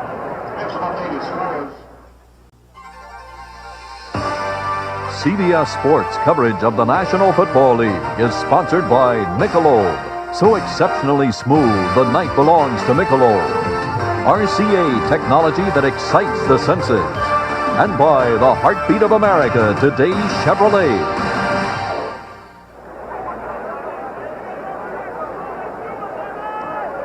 Back here at the Orange Bowl, the rain has stopped. Atlanta leading the Dolphins 10-0. And Terry Bradshaw, you talked about how Marino has been somewhat confused with that Marion Campbell defense. Maybe you can show us. Here's what happened. They're giving them a strong zone look, rotating up, sitting their safety here, and then letting Brett Clark read. They're taking their backs and going out. Then Curry's going here, but what's happening over here is the Duper comes down, goes inside, and then Rady reads inside and turns and runs and gets right in behind Duper, and therein sits Clark. Marino sees the big gap here. He fires the football, then all of a sudden in the back you're going to see 59 Rady come inside, doubling up on the wide ends with linebackers. Now you can see Clark, see him, 28, dropping back in the middle. There's Marino. He reads the zone. Then he says, oh, the gap is wide open. So he turns to fire to Duper, and who does he hit in the back?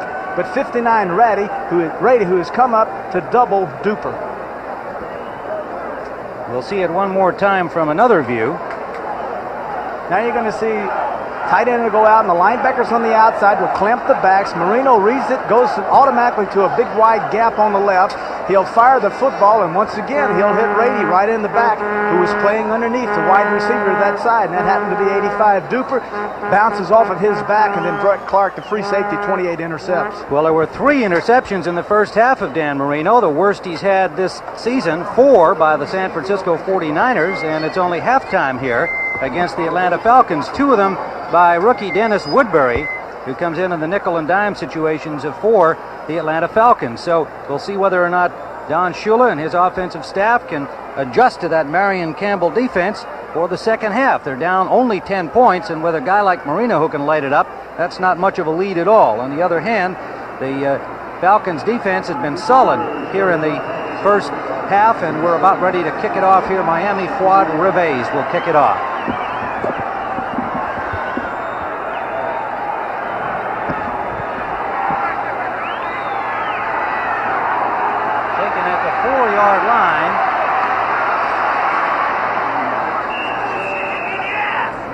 Over the 26-yard line, it is Keith Williams, number 35, with the return.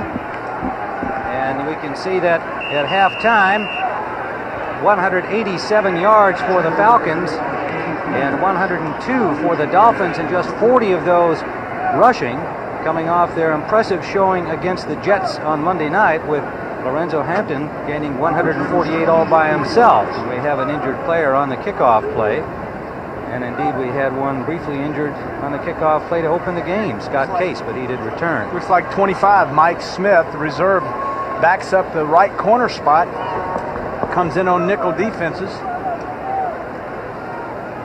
Mike Smith, the second-year man from Texas El Paso, their number 4 choice a year ago, and made a big defensive play against the Jets on what appeared to be a Jets touchdown pass. He came from nowhere to knock it away.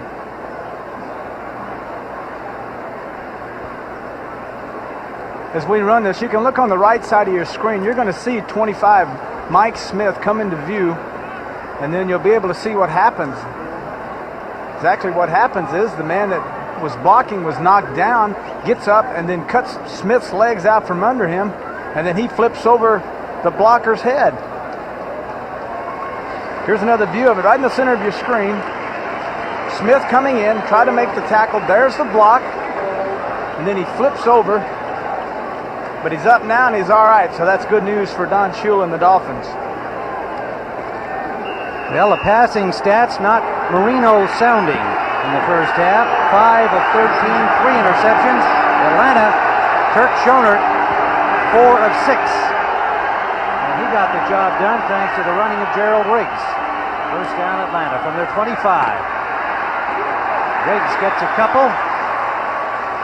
And Jackie Shipp, the linebacker number 50, with help from Renee Thompson, the rookie on the corner. Renee Thompson from Baylor. An 8th round choice that they actually cut this year and then brought back. And while he had played some nickel in college, primarily a track man, and they are amazed with his progress in getting a start for the injured Paul Langford, who's on injured reserve. Broken leg on Monday night against the Jets. 2nd and 9. Riggs and an inspired effort there by the Dolphins. Rosinski, 59, coming up, just leveling that time Riggs. You can tell how the attitude of the Dolphins has suddenly changed. Just like the big boys on the block that got slapped around by the guys they weren't supposed to be slapped around by, and they're a little embarrassed, a little ashamed of themselves. And here in the second half, they've come out with some renewed vengeance. Riggs with 77 yards rushing on 18 carries in the first half. Dolphins have a 3rd down and 6. Schonert, good protection. Incomplete. Intended for Floyd Dixon down the left sideline. And Atlanta will have to punt, and this Dolphin crowd applauding their defense. You could tell that Schonert that time, Tim, was looking at Dixon, wanting him to go to the outside because the corner had the inside technique on Dixon. It did him no good to go down the field. If he would run away to his left toward the sideline, he would have given Schonert that time a pass route that he could have gotten the ball in there to him. Rick Donnelly just his 2nd punt. They faked one, recall, that the Dolphins read and stopped. This is Craig Ellis. Open field tackle, a one-hander pulls him down. The linebacker, number 52, Aaron Brown. A 42-yard punt for Donnelly, and Miami will take over when we return, trailing 10-0 here early in the 3rd.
Michelob. Who has transformed home entertainment, bringing sight and sound together with one remote.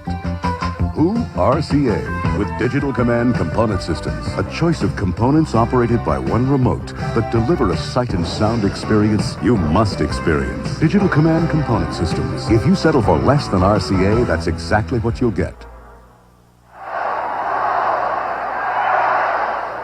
Atlanta coach Dan Henning got to be pleased with his first half effort by his team today. He watched his son Dan Jr. on Thanksgiving Day lead Maryland to victory over Virginia. Well, his counterpart today, Don Shula of the Dolphins, saw his son Mike Shula, quarterback of Alabama, lose to Auburn. Kind of interesting how Henning ended up coaching for Shula.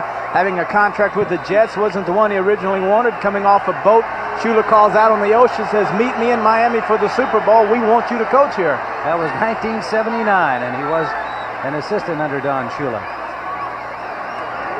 First down. Davenport gets about 2 out the right side, running behind Larry Lee and Greg Cook. Cook at right tackle, an interesting story coming here from Green Bay Packers, coming down to play tackle for the injured Riddle offensive line for the Dolphins.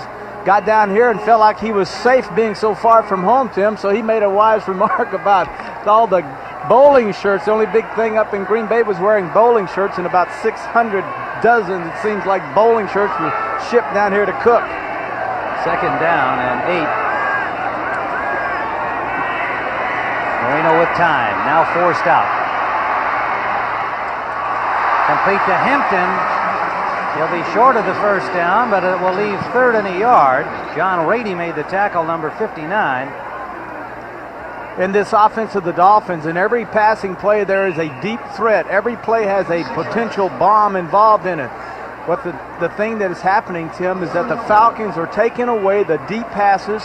That's why Marino's standing there looking deep, forced out of the pocket, and is forced to take a short pass. 3rd down and a yard. They've brought in an extra lineman, Tom Toth, number 76, along with the 2 tight ends, Hardy and Johnson, to block. Going wide to Hampton, and that will be close. A flag down on the play as well. Well, the Dolphins trying to cross up Atlanta by taking that short yardage play wide, and it might have cost them, but the flag, on the other hand, may get it for them anyway. Let's wait and see. One of the reasons you do not like to run wide in short yardage situations is because of pursuit by the linebackers. That's why you go up inside, and if you break those, like Hampton did last week against the Jets, he went 54 yards, and that was straight away off tackle. Illegal use of hands to the face, number 28 defense. Brett Clark. Automatic first down. Well, the Falcons had him stopped, and a somewhat foolish penalty in that circumstance gives Miami a first down at the 45-yard line of the Dolphins. They're trailing 10-0. It's been a struggle for this young man so far today, but there's lots of time for Marino to light it up. 11:25 remaining 3rd quarter.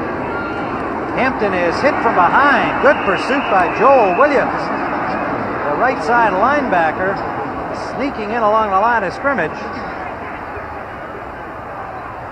No gain. Joel Williams coming in from Philadelphia in a trade along with Reggie Wilkes, the other outside linebacker, both playing for Marion Campbell in Philadelphia. And Wilkes and Williams are living together, sharing a room as partners down there. I kind of wonder who's doing all the cooking. They look pretty healthy. Yeah, they do. 2nd and 10 from the 45-yard line. Minnesota. Big win over Tampa, big score. First down, Dolphins. That's Hardy to the 40-yard line of Atlanta. Bruce Hardy, 40 passes coming into the game, has become a big part of the Marino pass offense. A 14-yard gain. Didn't you tell me this youngster was a real outstanding quarterback? Yeah, Bruce Hardy in Utah was the most highly sought after quarterback in the nation. He was the Dan Marino, John Elway. He signed with Arizona State. He got down there. They didn't like him as a quarterback. Put him in at tight end. He became an outstanding tight end in college, and the same here with the Miami Dolphins. First down Miami, moving the football. Davenport. Good job, Rick Bryan, defensive right end, shedding off the tackle of Giesler, getting outside, getting a hand on Davenport and pulling him down. Said he wanted to be a cattleman, raise cattle. I didn't want to tell him that the cattle business has been kind of bad lately because he's so big. I wasn't about to tell him, but he said his dad's got several acres of land there in Oklahoma, and said his goal as a player is to save his money, and ended up with 1,000 acres of land and raise cattle. So I say good luck to him. Rams over the Jets, and that's bad news for Falcons and their fans, widening their lead in the NFC West. Marino going deep for Duper. Incomplete. Scott Case on the coverage, number 25. And the crowd here thinking he may have nudged the receiver, Duper. Scott Case starting strong safety, was too aggressive at safety, so Marion Campbell put him in right corner, said, I want him better at corner. His personality fits the corner better. That time you can see Marino thinking they can take advantage of him as he sends Duper on him. Now you can notice, look at Case turn about 7 yards before Duper even gets deep and says, I know you're going deep, I'm running with you. Folks think he has his hands on him, but that's not the case. Did a good job on the coverage. 25, Scott Case. Marion Campbell who made that choice, and Case done the job over there on the right corner. Third down, 7 Miami. On the shotgun. Quick release, and that's incomplete. And the best man that had a shot at it was yet another Falcon. Jensen, the intended receiver, but there must have been a mix-up on the route. And an angry-looking Dan Marino comes to the sideline.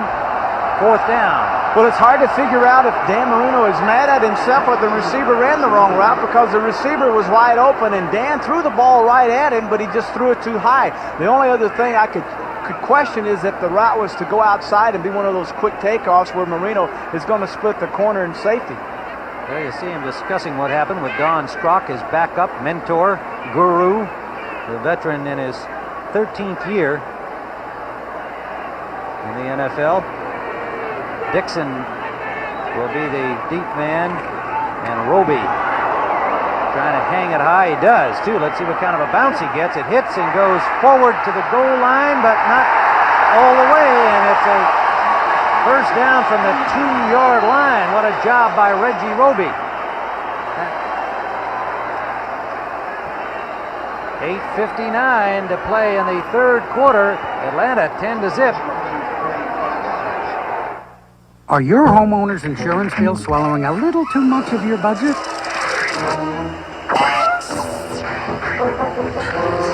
There is something you can do about it. Leave it to the good hands, people. Come into Allstate and compare. I'll be in menswear. We'll do everything we can to save you some money. There you are, sir. Nice shirt. Well, thanks. Looks like I get to keep it. You're in good hands with Allstate. A member of the Sears Financial Network. Listen to the heartbeat of America. Listen to the heartbeat of America. Then you've got what it takes. Put yourself in today's Chevrolet Celebrity Eurosport and listen to your heartbeat. The heartbeat of America. Today's Chevrolet. Phew. Working on a tan is torture. How do I bear it? With a Sun Country wine cooler, naturally. Sun Country is the best tasting blend of premium wine and real fruit juice I've ever had. So while the heat's burning me up, the sun's cooling me down. Sun Country. Say, give me the real juice cooler. So pick up a cold, refreshing Sun Country, because it can cool off even the hottest bodies on the beach. This is my daughter, Kathleen. She's been gone for 20 years. Why, Pop, what a surprise. And now she's moving home. It's going nicely, don't you think? The Kavanaughs premieres Monday on CBS. You're looking at Reggie Roby, the punter for the Dolphins. He told me that when he's inside the 40, he likes to punt with the nose of the football up and point his toes straight up and kick his pooch punt, which dives and just rolls softly and allows his people to get under it and make the stop. Now notice his hand, the ball, look at the point, straight up. Now the toe will drive it through. Look at the toe, straight up. It's not pointed, it's straight up. That makes the ball get up and flutter and dive and then softly hit. What a job he did. And the crowd here hollering defense, Atlanta from the 2-yard line.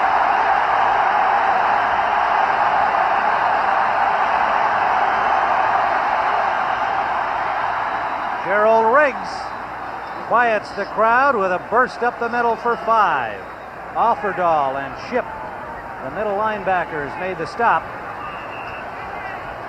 John Offerdahl, you can see him holding that right arm. He's still in considerable pain.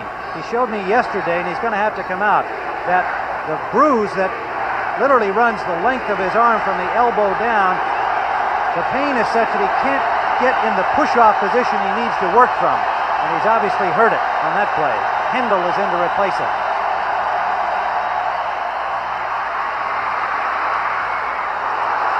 Loose ball. Dolphins have it.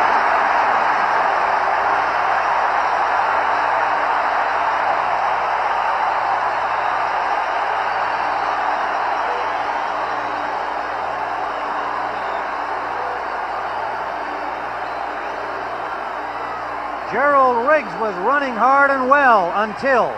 You're going to see once again going to his left, Tim, cutting back, nice hole up the middle. Now you're going to see the lick as it's put on him. Renee Thompson, 24. Looks like that's Blackwood, 47, coming up, and he's the one that really administered the blow that forced the football out. Now you can see it again. Thompson will come in from your right side. There's Blackwood, 47. He's the one. Now he gets his helmet right on the football, and that knocks the football loose. And it's going to be David Fry, number 53, who comes up with it for the Dolphins at the 21-yard line of Atlanta. The former Falcon gives his new team possession in scoring territory. Whistle on the field. We have 8:16 to go here in the third period. Dolphins yet to be in the end zone. The number one offensive team in the entire National Football League, total offense and passing. Timeout. Atlanta, number 1.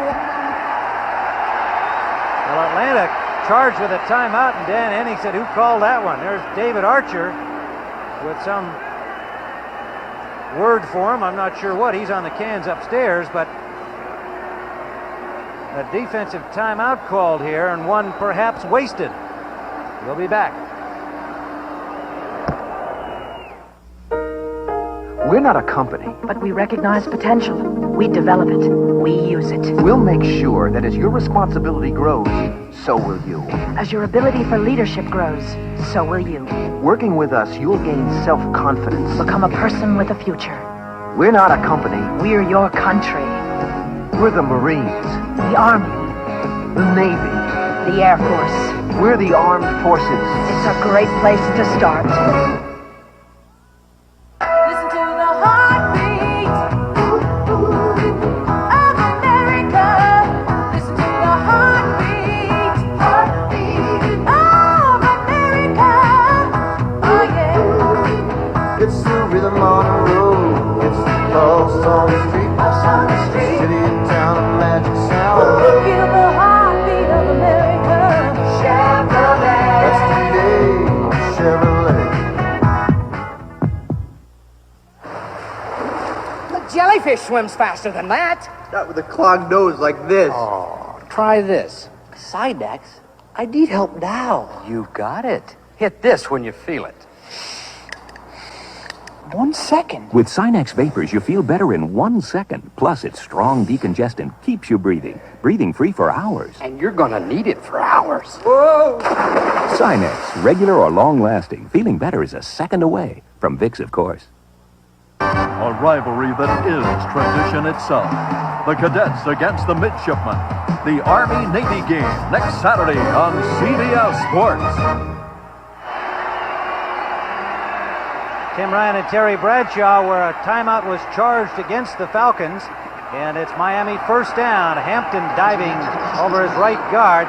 Now here's what was happening on the Atlanta sideline just as the ball was about to be snapped on this first down play before the timeout. Here's Dan Henning. What do you speculate here, Terry? Looking like Henning is looking at his players and he's calling. He said, I'm not sure.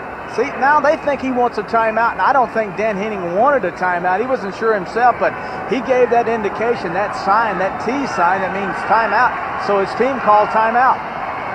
So it is second down and 7. We'll find out if that comes back to Hanem. This is a close game, obviously, 10-0, and Miami threatening.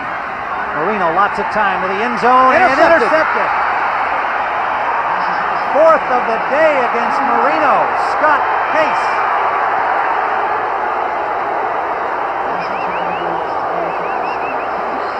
Duper, the intended receiver. Make it Nat Moore, number 89. The intended receiver, but Case had him all away. They flop their receivers, put 2 on each side, which forces Case to come over and take Nat Moore man for man. Coop, as you can see, Case just reading him. There's the pass. I tell you, not a very good run route. That time, as you can see, Nat Moore did not explode off his break, and he made it very easy for Case to play underneath and make the interception. Look at Dan Marino. He sees it. He knows exactly that he should not have thrown the football.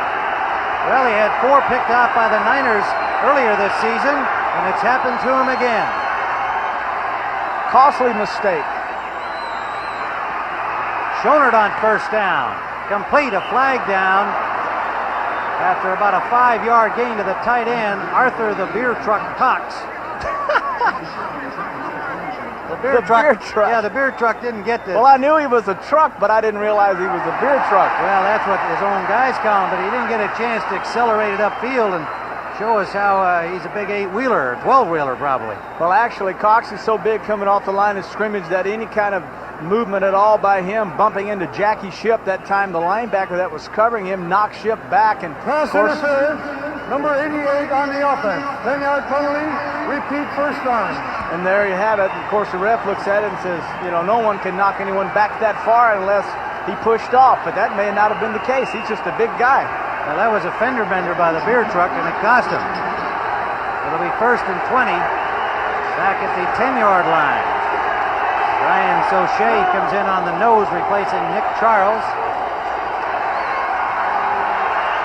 For the Dolphins, Sauché number 70.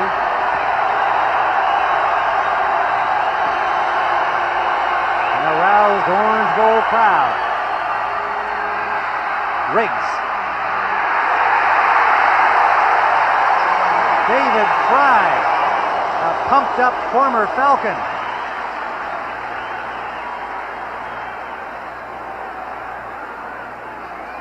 It's a counter action by the quarterback. You'll notice counter meaning step one way. Now you see Riggs go to the right. Now he comes back. That's a counter. You can see Freilich pulling the right tackle, but a good job by Fry as he knocks off the blocker, that time being Mike Ken, the left tackle, and makes the play. Boy, I think he's got something to prove to Marion Campbell and trying to do it, and he's been in several very key plays. He's gone all the way since Mark Brown, who came into the game with a pulled groin and didn't practice much all week. Tried it early in the game, couldn't go, and Fry's been in there. Schonert, man open, and picks up about 12 to Charlie Brown. It'll leave 3rd down and 8. Atlanta at their 23-yard line, a 14-yard gain. You like throwing on first downs as a quarterback because most teams play zones, and when you throw back to the weak side or to the side away from the tight end, you're throwing over a linebacker and underneath the corner, and it's easy and it's fun and it's easy read. That time, a good job by Schonert. It'll leave 3rd down and about 7, we'll call it, for the Falcons. Schonert to Charlie Brown. 2 players that came from teams that decided they didn't need them. Brown from the Redskins, Schonert from the Bengals. Hooking up here.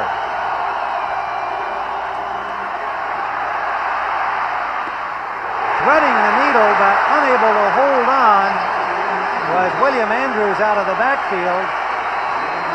Tight coverage by the Dolphins, and Glenn Blackwood probably got a hand on it. Well, the defense has certainly played inspired football the second half, and now that's got to filter over to the offense. The offense had an opportunity on a turnover that time to get it in the end zone, but they gave it back with the interception, so now they're getting the football back again. Rick Donnelly will punt it. Craig Ellis will wait for it at the 34-yard line of Miami. Oh, nice kick.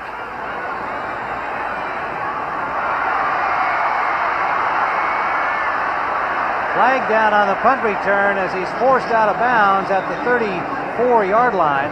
49-yarder from Rick Donnelly. Excuse me, they're going to throw that flag on Jim Jensen, number 11 of the Dolphins, for blocking in the back, but Jensen did not block in the back. He put his hands on his guy, realized he was going to clip him, and then pulled him back. Gordon McCarter signals illegal use of hands, and we'll find out if Jensen is the culprit.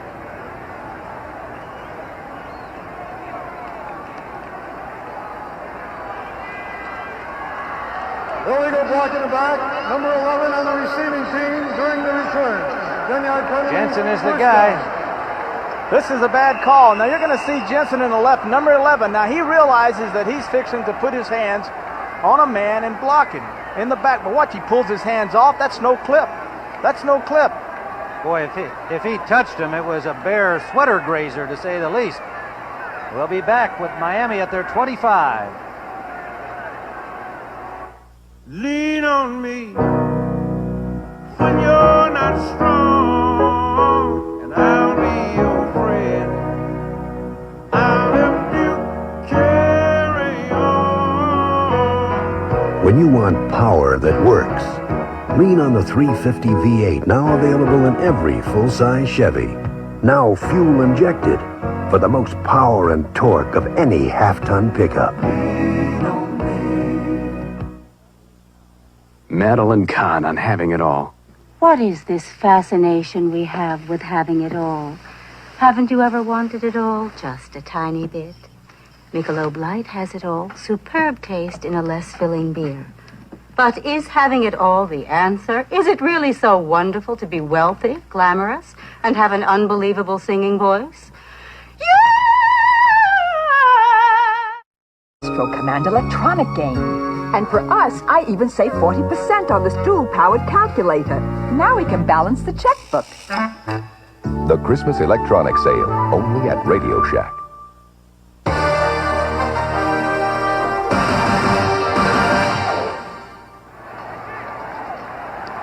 Well, we were watching Don Shula expressing himself to the officials on the call against Jim Jensen. An illegal block to the back, dropped them back to the 25-yard line on that punt.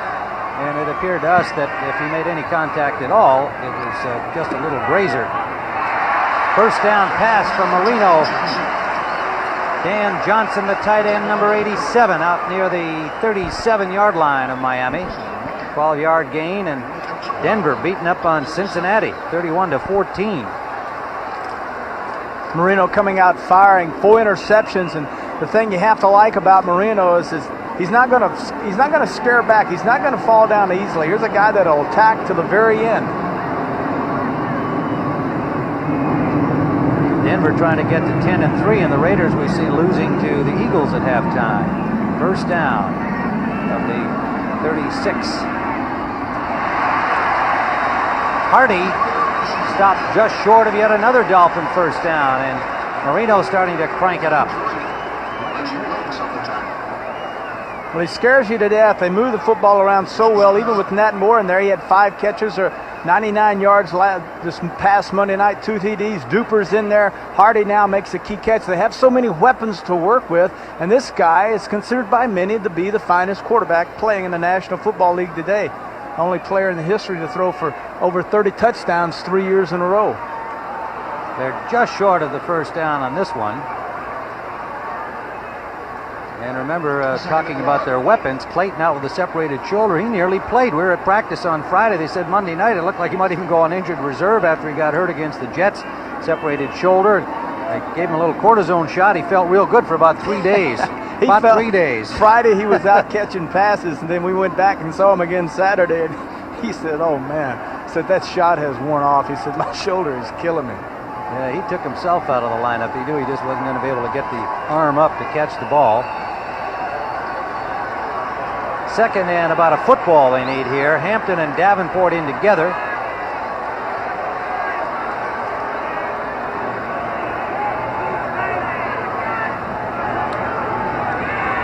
Marino will throw. Deep for Duper.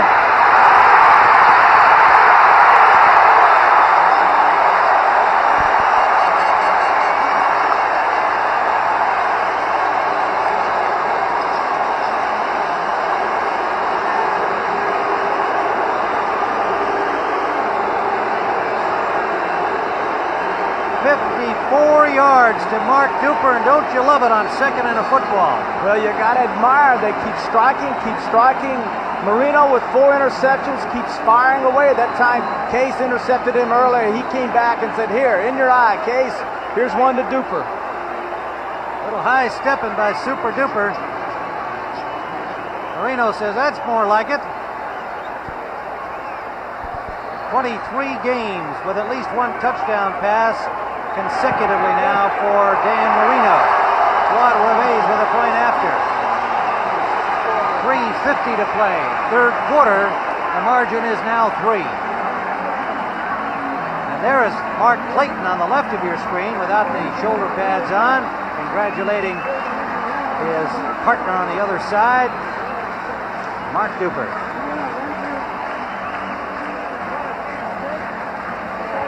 Well, there's plenty more NFL excitement ahead next week. A big battle in the NFC East. The Giants, who play tomorrow night against San Francisco, against the Redskins. Winners today, and now 11-2, a battle for first place. Most of you will see that game. It's an old and bitter rivalry, and that should be a dandy. Tampa Bay and Chicago. Some of you will see that game. The Bears struggling to win in overtime against Pittsburgh today. McMahon gone for the season, but the proud Super Bowl champions have also moved to 11-2. And the Redskins, with their victory today over St. Louis, just by 3, but what a day by Jay Schrader. 256 yards and a pair of touchdowns. And there's that Bears final over Pittsburgh. Kevin Butler with the winning field goal in overtime. Super Duper has the crowd alive here in the Orange Bowl. Out of Natchitoches, Louisiana, Northwestern State University, my arch rival in college. I knew you'd get that in. Louisiana man. Gervais will kick it off. Williams and Matthews are the deep men. Bouncing kickoff goes out of bounds at the 5-yard line. They'll do it again. Well, we mentioned our NFL activity next Sunday, but Saturday, one of the fun games of the year, Army versus Navy. Even if the game isn't always great, and we expect this one will be a good one, it's just fun to see the cadets and the midshipmen march in and all of the excitement that goes along with the student bodies of those two great military institutions. That's next Saturday, Army-Navy, and followed by the Heisman Trophy Award, the coronation, no doubt, of Vinny Testaverde, who's probably here at the game. He comes most of these Dolphin games. I wonder what the Greek has put the odds on favorite for Vinny Testaverde to win it. I wonder if he's taking anything on that. That probably would be the best pick he could make. Can you imagine the quarterbacks that have come out of this area with Kozar and Jim Kelly and Testaverde? All three guys all were on the team at the same time, and of course you're looking at the back of Dan Marino, a Pittsburgher. So was Kelly a Pittsburgher, and Marino, of course, playing down here in Florida. Gervais will have to kick it over again as his first one went out, and they've got the surf going here in the Orange Bowl. Darkness has settled in on the city of Miami, and we have 3:44 to go in the third quarter. It came down at the 10 where Matthews gets it to the 30-yard line. Aubrey Matthews activated today out of Delta State. This telecast is presented by authority of the National Football League, intended for the private use of our audience. Any rebroadcast or other use of this telecast without the express written consent of the Miami Dolphins and the National Football League is prohibited. First down, Atlanta from the 31-yard line, and the Orange Bowl crowd hollering defense. They watch their team stop the Jets on Monday night. They're certain they can stop the Falcons. Schonert on the money for a first down to the 45-yard line. Charlie Brown. You know, Turk Schonert doing a fine job. Good play action. They've been running rigs, getting the linebackers up. Now they go in behind them. Turk doing a good job. You know, I asked him about his name. We were sitting there talking about this name, Turk, and I said, "Where did you get it?" And he said, "Well, my dad gave it to me." And I asked him, related to my life growing up, if I could change it. He said, "When you get 21, we'll talk about changing." He got to 21, he asked his pop, "Can I change it? I want to know where you got it." He said, "No big deal. I just dreamed it up. No fancy, no names, nothing. Just Turk." Nowhere in the family. First down. Schonert to the tight end, Arthur Cox. Oh, the truck. The truck. Whoa, I mean, did he put a straight arm on Jackie Shipp? You're going to see from the right of your screen, going to your left, coming inside, little play action to Riggs, that holds him. Now, there's the truck, Cox coming across, Shipp comes up to pick him, and Jackie Shipp, number 50, is a big linebacker, and he just shoves him down to the ground and rambles on and picks up a key first down for the Falcons. Schonert likes to throw it to him just to see him run. He says something fun always happens when he catches the ball.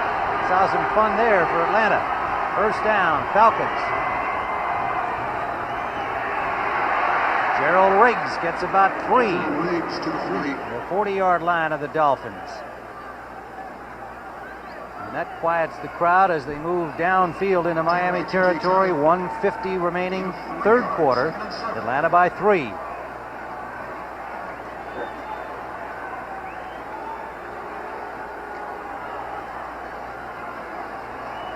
Gerald Riggs over the 100-yard mark for the day, over the 1,000-yard mark for the season earlier. He's got 102 on the afternoon. 2nd and 7.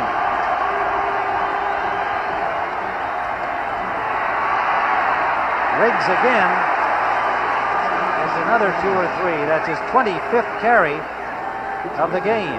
George Little made the stop. The number 2 pick a year ago from Iowa, number 99. 4 new defenders come on for the passing down. 3rd and 5.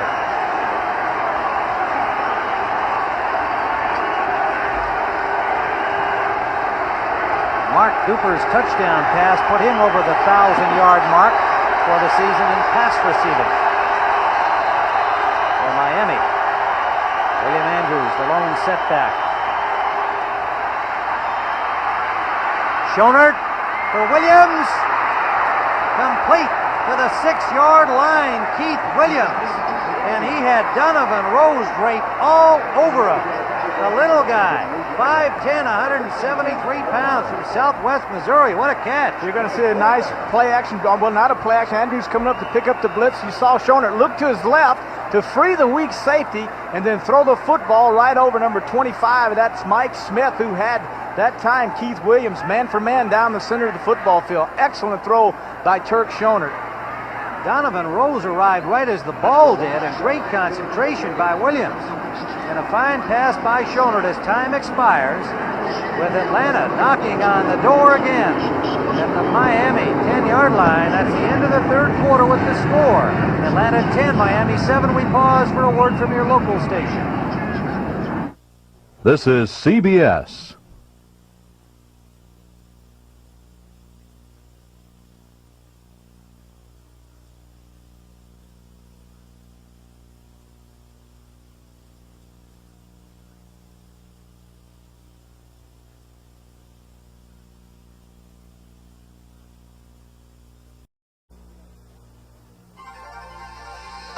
CBS Sports coverage of the National Football League is sponsored by the investment firm of Smith Barney. They make money the old-fashioned way.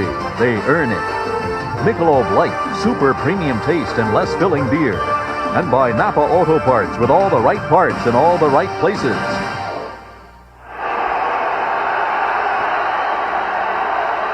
Listen to this Dolphin crowd. Atlanta, 1st and goal from the Miami 8. Riggs inside the 5. Right now, let's go to Brent Musburger for an update on the Raiders and the Eagles. Tim, here was the big moment for the Raiders, and it came a short time ago. Plunkett, 49 yards. Hester, touchdown, Los Angeles. And the Raiders have gone ahead of Philly 17-13, back to 10.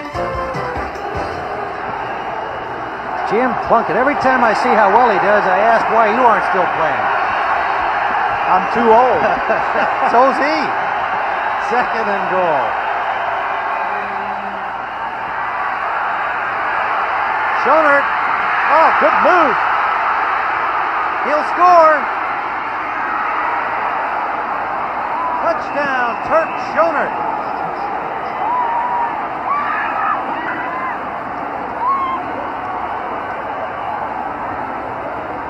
Turk Schonert doing an excellent job of scrambling around. The first move he makes here, Tim, is just really unbelievable. Little play action to Riggs, trying to get his man open in the flat. He's covered. Now watch this move. Looking back across the field, fixing to be sacked by, as you can see, Little. Now he escaped him, gets outside. Cox is open, but he decides to take it in. Now he's going to get by Blackwood. Now Shipp comes up and just gives him a forearm in the face. As you can see, 50. Now look at Schonert, said, take this, and slams it right in his face. Ali Haji Sheikh for the point after try. Falcons widen the lead again, and Schonert comes off limping. But Atlanta with an impressive drive and a gutty display by this guy. Number 14 leads by 10. John Houseman for the investment firm of Smith Barney. This gentleman just wiped me out with a roll of the dice. But when it comes to real investing, with real money, consider Smith Barney, where wiser heads than mine scrutinize every possibility, because good investments don't happen by chance. Smith Barney. They make money the old-fashioned way. They earn it. Welcome to the auto show. We need an inexpensive, dependable first car. See the Yugo. I need a tough little car. See the Yugo. We need a safe, economical second car. Oh, see the Yugo. For most of the reasons you need a car, the Yugo is all the car you need. Wow! $39.90. That's right. The 87 Yugo GV is still only $39.90. Everybody needs a Yugo sometime. Yugo, $39.90. Madeline Kahn on having it all. What is this fascination we have with having it all? Haven't you ever wanted it all? Just a tiny bit. Michelob Light has it all. Superb taste in a less filling beer. But is having it all the answer? Is it really so wonderful to be wealthy, glamorous, and have an unbelievable singing voice? Yes! Michelob Light, you can have it all. You're looking at Turk Schonert trying to run off a bruise to his leg when he made that touchdown run, Tim. Evidently, when Ship comes up and decks him, he gets the injury. Look at Blackwood flies by him. He gets inside for the touchdown. But now look at this. Now, we've heard so much about roughing of the quarterbacks and penalties and fines going on, but looks to me like there's the forearm right to the head. He's into the end zone. Well, we'll give Ship the benefit of the doubt that he may have thought he could stop Schonert before he got in the end zone. Couldn't stop his momentum, but nonetheless, as you point out, he got that forearm right up in his jawbone. All he got was a lot of metal on the face mask. Craig Ellis returning the kickoff. And a flag down on the play, got to the 22-yard line. Stopped there by Jimmy Turner, one of the newly activated defenders in the secondary of Atlanta. And let's see whether there was an illegal block there. On that last drive, Atlanta used up 4:43 on the clock, and that's very important when it's Dan Marino you're keeping off the field. Illegal block in the back. Number 34, receiving team. Well, that evens those up. First and 10. Woody Bennett charged with the illegal block on the back. Actually doesn't even them up. I was thinking of the Jensen one, so that's been 2 against Miami.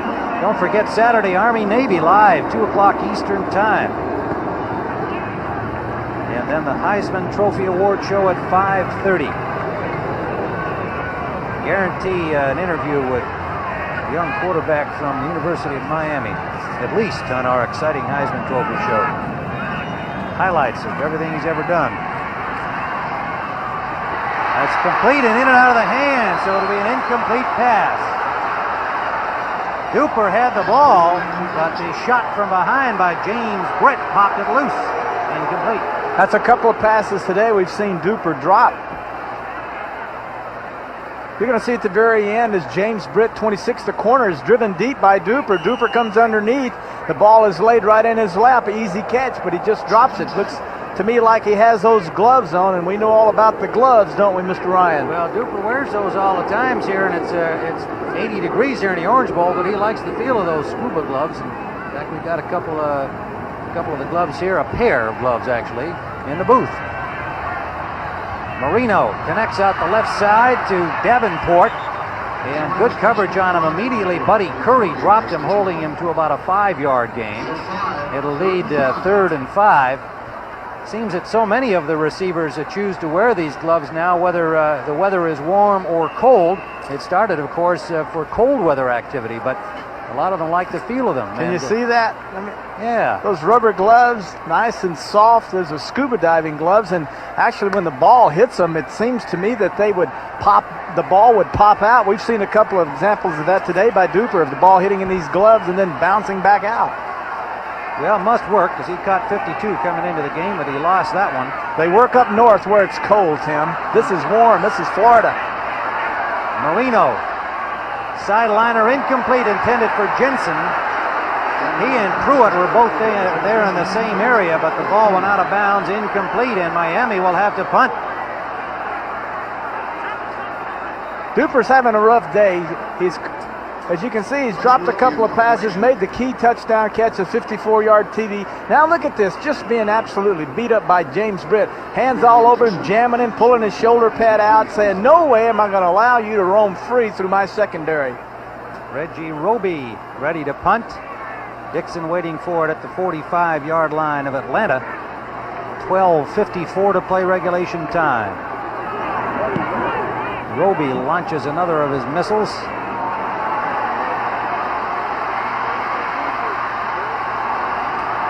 Dixon bouncing around, but excellent coverage by the Dolphins. Drops him at the 45.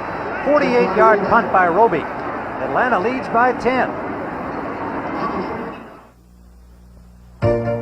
Everybody needs a Yugo sometime. I bought my Yugo because now I can afford a brand new car. I think it's fun to drive, and it beats my old carpool. I like the rack and pinion steering and the front wheel drive. We wanted a dependable second car. And this Yugo's just what we need. The 87 Yugo GV is still only $39.90. Call 1-800-USA-YUGO for the dealer nearest you. Everybody needs a Yugo sometime. All the right parts in all the right places. Napa's putting smiles on American faces. When you go with Napa, you go with confidence. We're back at the Orange Bowl. First down, Falcons. Gerald Riggs.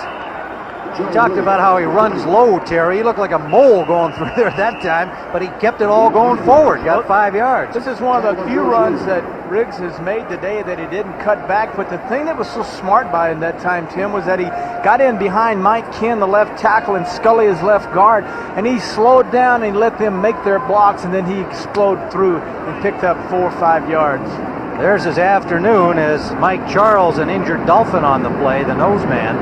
111 yards, 27 carries. Riggs earning his money this afternoon. Charles, I saw him, met him, talked to him the other day, and he had his little lovely daughter with him, and I said, gosh, she's awfully pretty. He said, yeah, she's going to be just like me. And I said, if she's just like you, she will never have a date.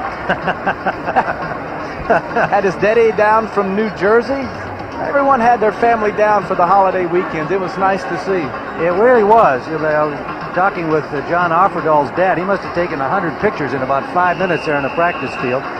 His family was down. There were many of the families here to visit their sons on the Dolphins. So Mike Charles, the 4-year man from Syracuse, has to go to the sidelines. Doug Betters comes in. Brian Soche comes in. It's 2nd down and 5. Riggs, big hole. Brown in pursuit. Gets him at the 28-yard line of the Miami Dolphins. Bud Brown with help from Renee Thompson. 31 yards for Riggs. Bill Fralick was drafted out of college as a tackle. Key block that time coming down on T.J. Turner, allowing Riggs to break outside. Both Jamie Dukes at guard and Fralick, outstanding blocks, sealing off the inside, and then Riggs turning it on to the outside. 145 yards. Now remember, Hampton had 148 Monday night against the Jets. Atlanta has held him in check, and Gerald Riggs is saying, hey, I'm the guy with the running back reputation here. 3 years at 1,000, and he's showing his goods today. William Andrews. This has been a classic case today of a great rushing team, number 2 ranked in the NFL, going against the 26th ranked defense in the National Football League in the Dolphins. And when you run and when you have the power to run the football against a weak defense, according to the statistics, then it plays in the favor of the team that can do that as compared to the team that can strike quickly. 332 yards total for Atlanta. Riggs with 145 of those. Second down and 7 after Andrews picked up 3.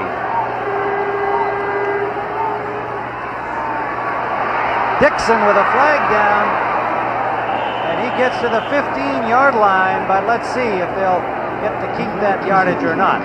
But Brown made the stop. It's against Atlanta. Well, even the Dolphins themselves were not deluded by the fact that they were running against a crippled Jets defensive front on Monday night. 55 on the offense, 10-yard penalty, repeat second down. Radloff, Wayne Radloff to center.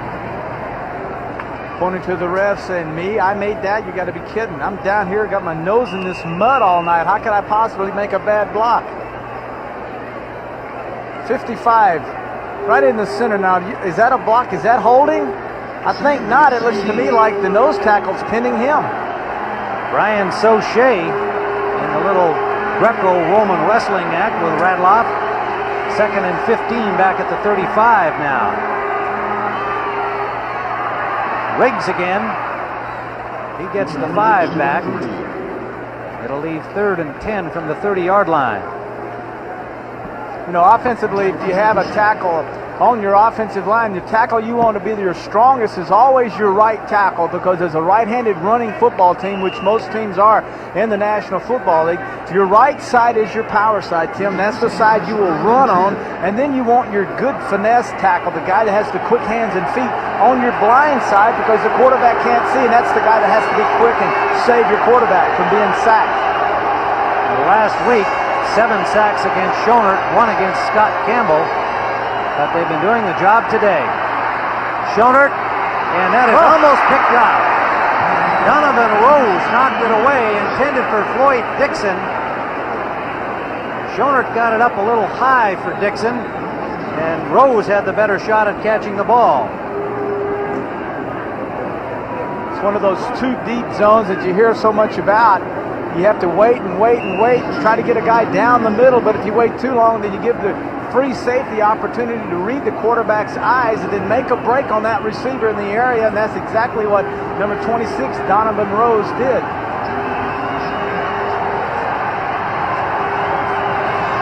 So Haji Sheikh will attempt the field goal from the 37-yard line, a 47-yard try. He's 1 for 2 today, and he's got it. Ali Haji Sheikh, struggling after injuries while a New York Giant let go by New York, finds a home in Atlanta and widens the lead to 20-7. All the right parts in all the right places. Napa's putting smiles on American faces. When you go with Napa, you go with confidence, because every Napa brand part is backed by the Napa National Warranty Program, the most extensive parts warranty program available. There's even a toll-free number to put you in touch with the nearest Napa Auto Parts store. So make sure it's Napa, because Napa keeps you going wherever you go. All the right parts in all the right places. Napa. Afraid to try Michelob Classic Dark because it might just be a little too full-bodied and rich? That's what you look for in a date, isn't it? Come on, try Michelob Classic Dark. Don't be afraid of the dark. But why don't you use a food processor? They're too big, too complicated, and too hard to clean. Not the Oscar from Sunbeam. Cute. It's easy to use. Quick. Powerful. It's even easy to clean. Oscar from Sunbeam. Make someone's holiday special. The Big Blue Wrecking Crew of the Giants, the aerial precision of Jay Schrader and the Redskins, the NFC East leaders collide next Sunday on CBS Sports.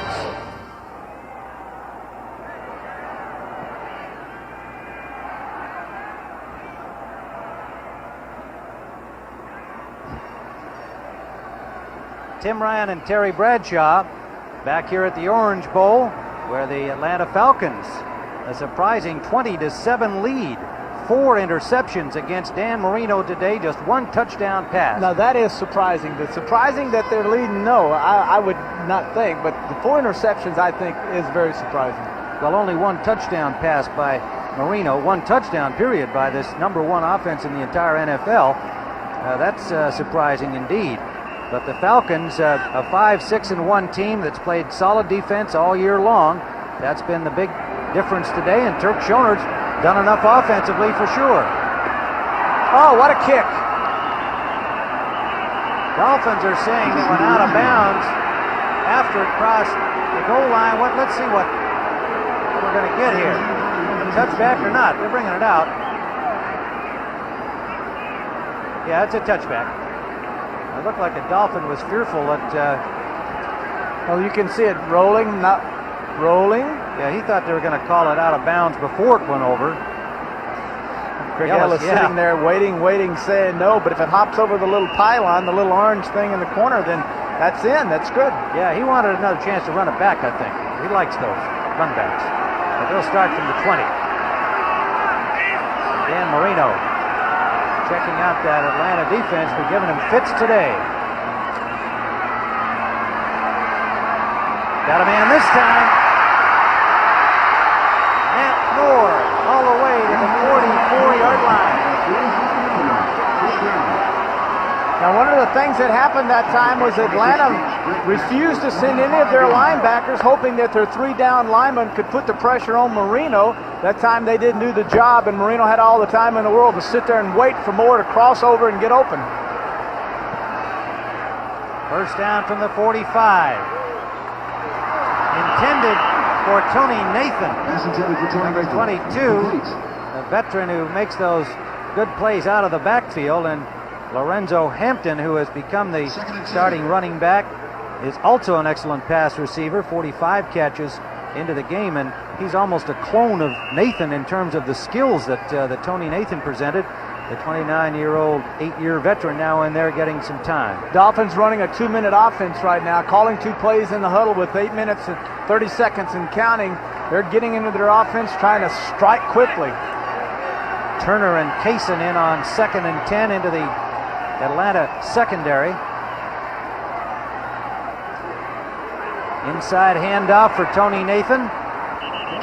Got about 6 yards to midfield. It'll leave 3rd and a long 4. Let's take you now to Brent Musburger for an update on that Eagles-Raiders game. Well, Tim, Randall Cunningham to Mike Quick, and it's causing fits for the Raider defense. Another touchdown hits him, and now the Raiders moments ago have come back with a touchdown, and Los Angeles is ahead even as we speak. Let's go back to Tim Wright. Well, that sounds like a gong ringer. The Eagles and the Raiders. 3rd down, a long 4 here as Marino trying to play catch-up. Good catch by Matt Moore. It's inside the 40 to the 38, and they're in the hurry-up.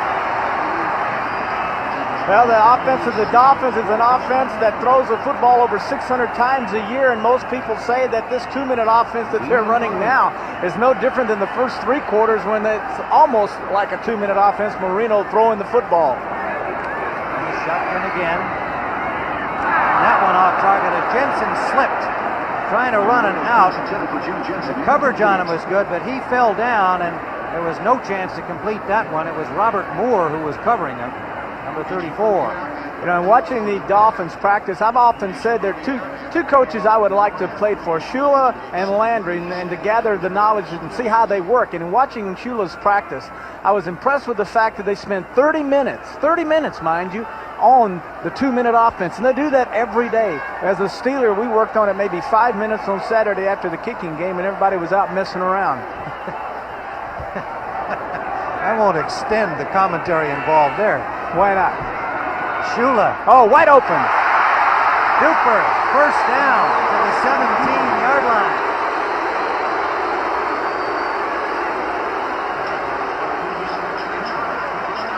Calling out the plays, set the formation. Now he's making the adjustments, using his hands, hollering 4-4. That's the play. 21-yard gain.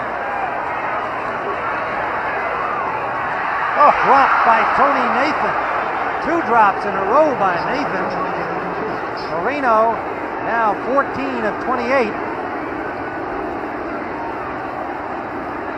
It'll leave 2nd and 10. Nathan is now taking the gloves off. I love to see that. But he didn't have on the Scubas. No, he's Scubas. got like the He golf had on type the golf gloves gloves, which are leather. And if you get a leather glove wet, then obviously it's very, very slippery. And that time he's dropped two, so off come the gloves. Never forget watching Mike Ditka the first time he saw one of his receivers. I think it was Matt Suey drop a ball with the gloves on. He practically went out onto the field to pull them off for him. 2nd and 10. Marino complete. First down inside the 5, a flag down. Duper made the catch, and the flag came right after he caught it. And it looks like it's against Miami, judging by Marino's reaction. Pushing off, they're calling it on Duper.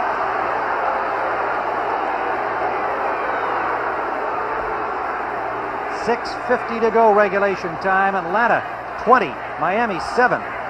Cross interference, number 85, offense.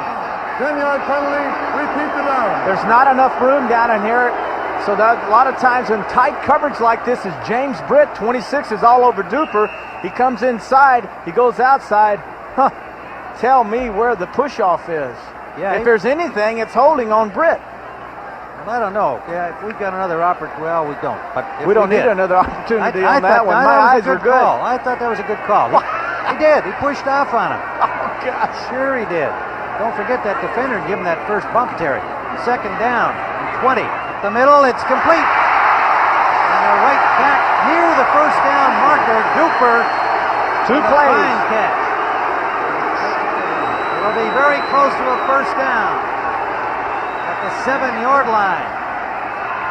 Marino's ready to go. He's hoping they're going to mark that first down. Marino has an offensive formation that's set on every play, and all he's doing is calling out the plays with his hands, using his hand signals to tell them exactly what he wants. Now they're measuring for a first down, so he sneaks over to the sideline and checks with Don Strock and Shula to say, what do you want to do? What do you want to do? Now, they just signaled it was short by about 2 inches, it would appear. 3rd down. And a whisper for the first down. At the 7-yard line. Now, one of the things they have to do to get their first down is take out their speedy wide receivers and bring in their tight ends and running backs. Now, if they make this first down, these people have to either stay in or they go out of the game and bring in their passing offense. Falcons rushing in defenders for the short yardage play. 2 tight ends are in. They have the first down and goal. Now out goes the big guys, and in come the little quick guys, and now they get back into their passing offense. If that's exactly what they want to do, which I'm sure it is. Lorenzo Hampton takes it to the 4. Back come the Atlanta defenders against the pass. Confusion on Atlanta's part. One too many guys racing off the field. Marino for Pruitt, incomplete. Broken up on the little fade in the quarter by number 20, Wendell Chasen. Marino reminds me of Kenny Stabler. And the fact that no matter what lead you have, when he was in the football game, I always felt like we were going to lose. He had that ability, that aura about him, that everyone rallies around him, and no matter how bad a day he's had, you just felt like he was going to make something good happen to him. And Marino, with 4 interceptions and only 1 TD, gives that impression. Everyone senses and feels that something big is going to happen. And with 5:23 to go, it's possible. Nathan. Holding. Down. Marino signaled touchdown. Nobody else did. And the call will be apparently against the Dolphins. Holding.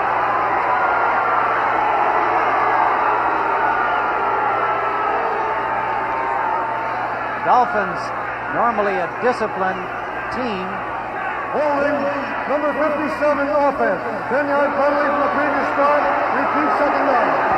Stevenson, the center, the All-Pro, gets called for the hold. And you know he hates that on a running play. Fewest number of penalties by any team this season, the Dolphins. Right in front of Marino, you'll see Stevenson, 57, go to the left. And as you see, when he goes to the left, he locks that right arm and pushes and holds on. And that's where the flag was thrown, holding on Casillas. He was holding Casillas, number 75, the nose tackle. Dolphins backed up now to the 14-yard line. Tim Green comes in defensively on second down. Flag down again. The pass complete. Touchdown. Super duper Mark Duper, but a flag down again. Either going to be an illegal pick on behalf of Miami, or he was illegal motion, which means the receiver coming in motion, which would have been Pruitt, was going toward the line of scrimmage prior to the snap, which is an illegal motion. The Dolphins hurting Illegal themselves. motion, number 82 offense. 5-yard penalty, repeat second down. Eye of an eagle, Bradshaw picks up the infraction against the rookie James Pruitt. Number 82, left of your screen, turns and goes in motion. Now, he can do this as long as he's parallel to the line of scrimmage. But prior to the snap of the football, you'll see him right there go down toward the line of scrimmage. That's illegal motion. That's why they threw the flag. Green stays in. All the more He's a exciting. down lineman. Ball back at the 19-yard line. Marino has Jensen, and it's over his head, incomplete. Interesting coverage that time, Tim. They took their safeties and faked the zone look and then put them on top of one another. One went straight in the middle of the field at 10 yards, and the other safety was 10 yards behind him, and the reason they did that was to take away any inside route at all. Marion Campbell with the instructions for the next play. Defensively for Atlanta. He has a 3-year contract. Henning has a 1-year contract. Yes? Yes. Well, nice security there. It's kind of reversed, but they had to do that to get Marion Campbell. That's the only way he would come down. And Henning backed that. That didn't bother him at all. He wanted Campbell. Third down. Marino in traffic and gets it up, incomplete, and almost picked up on the rebound. Duper, the intended receiver. James Britt got in the way of that one, might have popped off his shoulder pad. Every route that's been run by Miami has been inside, crossing inside. It seems like they need to bring their receivers in now, go inside, drive up, and now work back outside because the inside has not been open. No one has been open on the last 3 passes. Well, they're down to the last of it here, Terry. They've got 4th down at the 19-yard line. They're trailing 20-7, 4:32 to go. You got to go for it. There's no question here that they not only got to go for it. 4:32, you're down 20-7, certainly. Yeah, they got to get it in the end zone. Is what they have to do.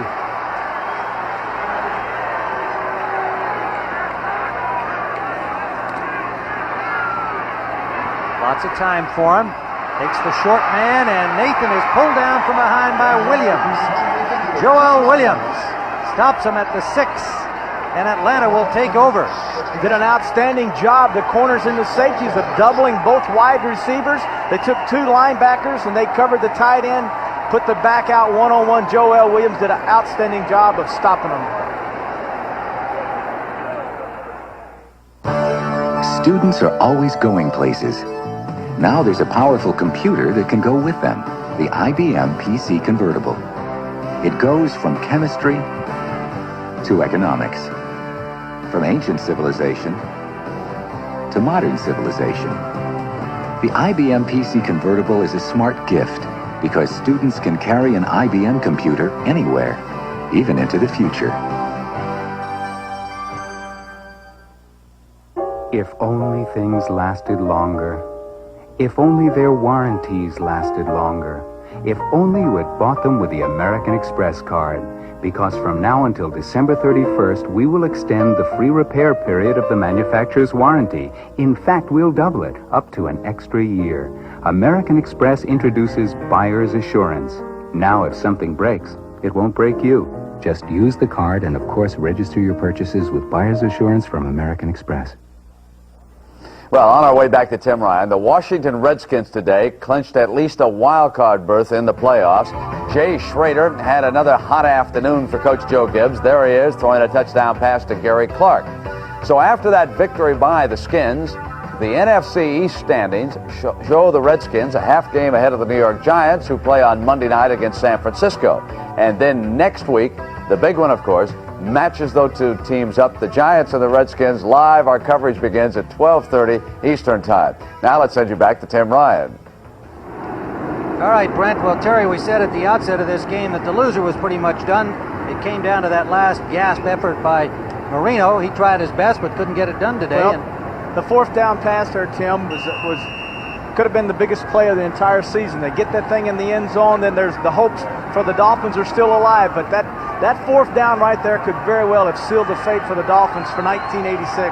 And for Atlanta, the slender chance to stay alive for a playoff shot remains, as it appears that they will go on to win this game. 4:20 to go, 20-7 the score, and it would take some real kind of miracles for the Dolphins to pull this out, but we have a false start charged against the Falcons, so they go backwards deep in their own end. But looking at that jumbled NFC West division, the Rams won today. San Francisco plays on Monday night. 78 offense, still first down. New Orleans lost today, so Atlanta will move to 6-1, and New Orleans is at 6-7. That's assuming, of course, an Atlanta victory here, and we still have 4:20 remaining. We're cognizant of that. The Rams move up to a 9-4 atop the NFC West. So Atlanta kind of hanging on by a thread. Gerald Riggs.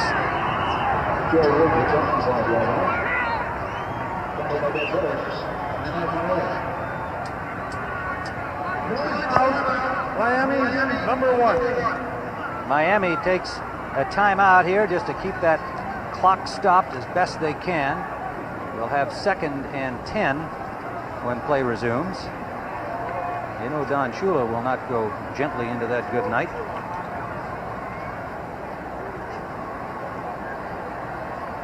Don't forget, as we talk about the standings and the playoff picture coming more sharply into focus, that next Sunday, what a dandy, the Giants and Washington. The Redskins with a victory over St. Louis today, now at 11-2. The Giants play Monday night against the 49ers. Most of you will see that big game in the NFC East. Tampa Bay and Chicago. The Bears moved to 11-2 today. Ditka's team somehow continues to get it done. They know McMahon's gone for the year, but they've got defense.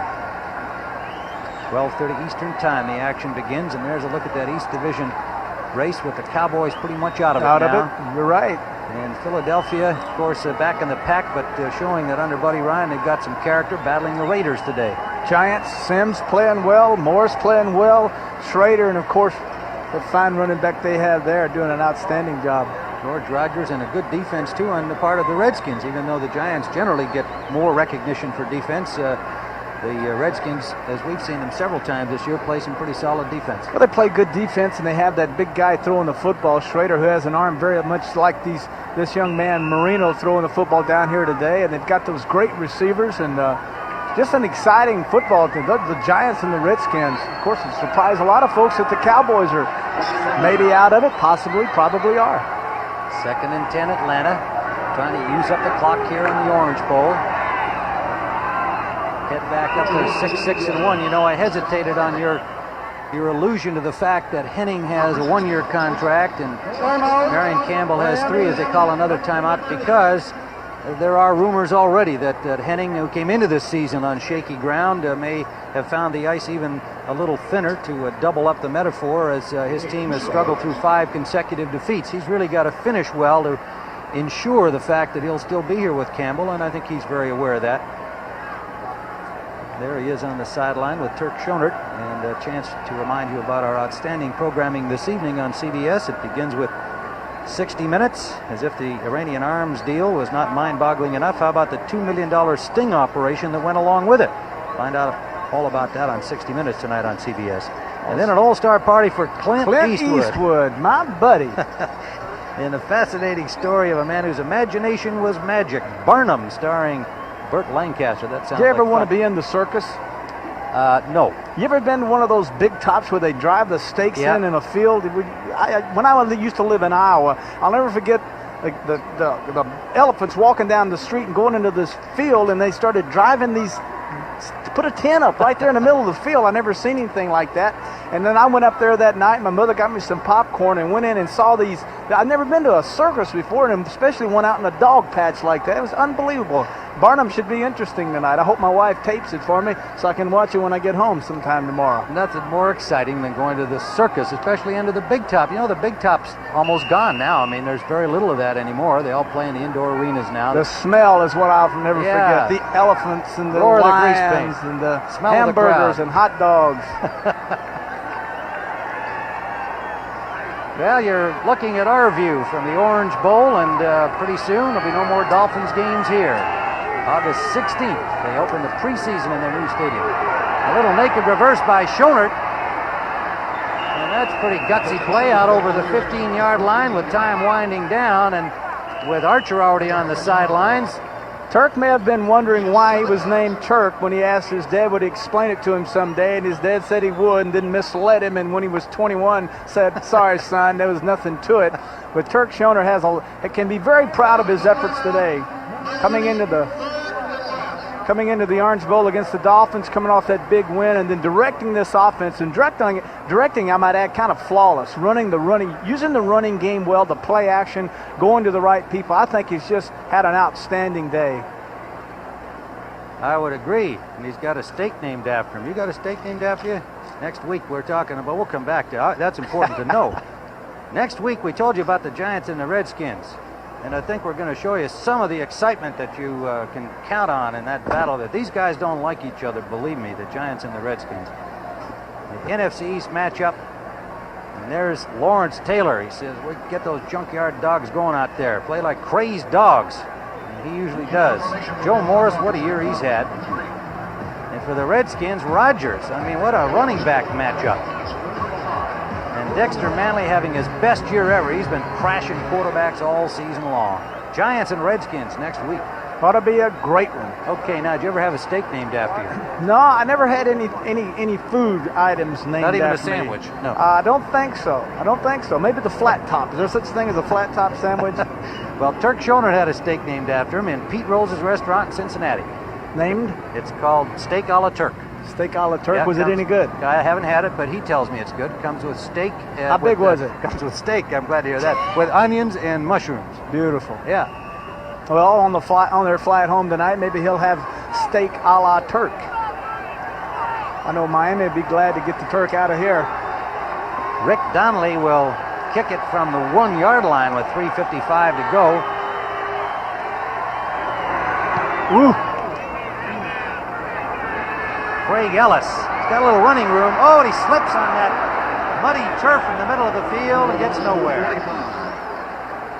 He had some room on the right side, headed toward it and lost his footing. Aaron Brown and Robert Moore there. Make sure he didn't get up.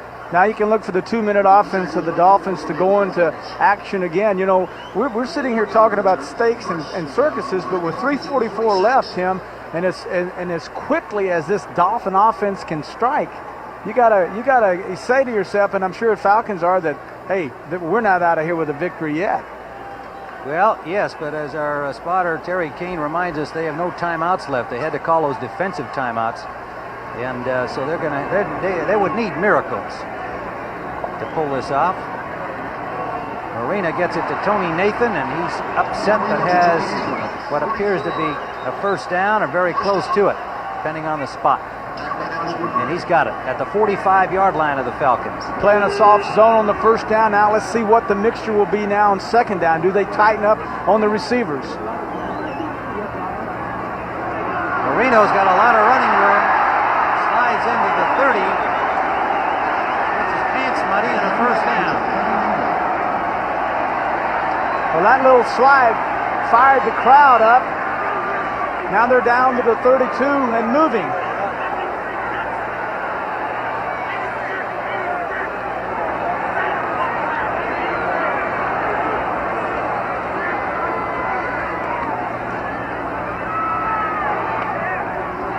Intended for Pruitt. Knocked away by the defender, James Britt. Now, Britt, starting today for the injured David Crudup, had lost his job earlier in the season. He had been a starter. And with Bobby Butler going down, Crudup got the corner spot. Britt's played strongly in this game. A flag down, meanwhile, back up at the line of scrimmage.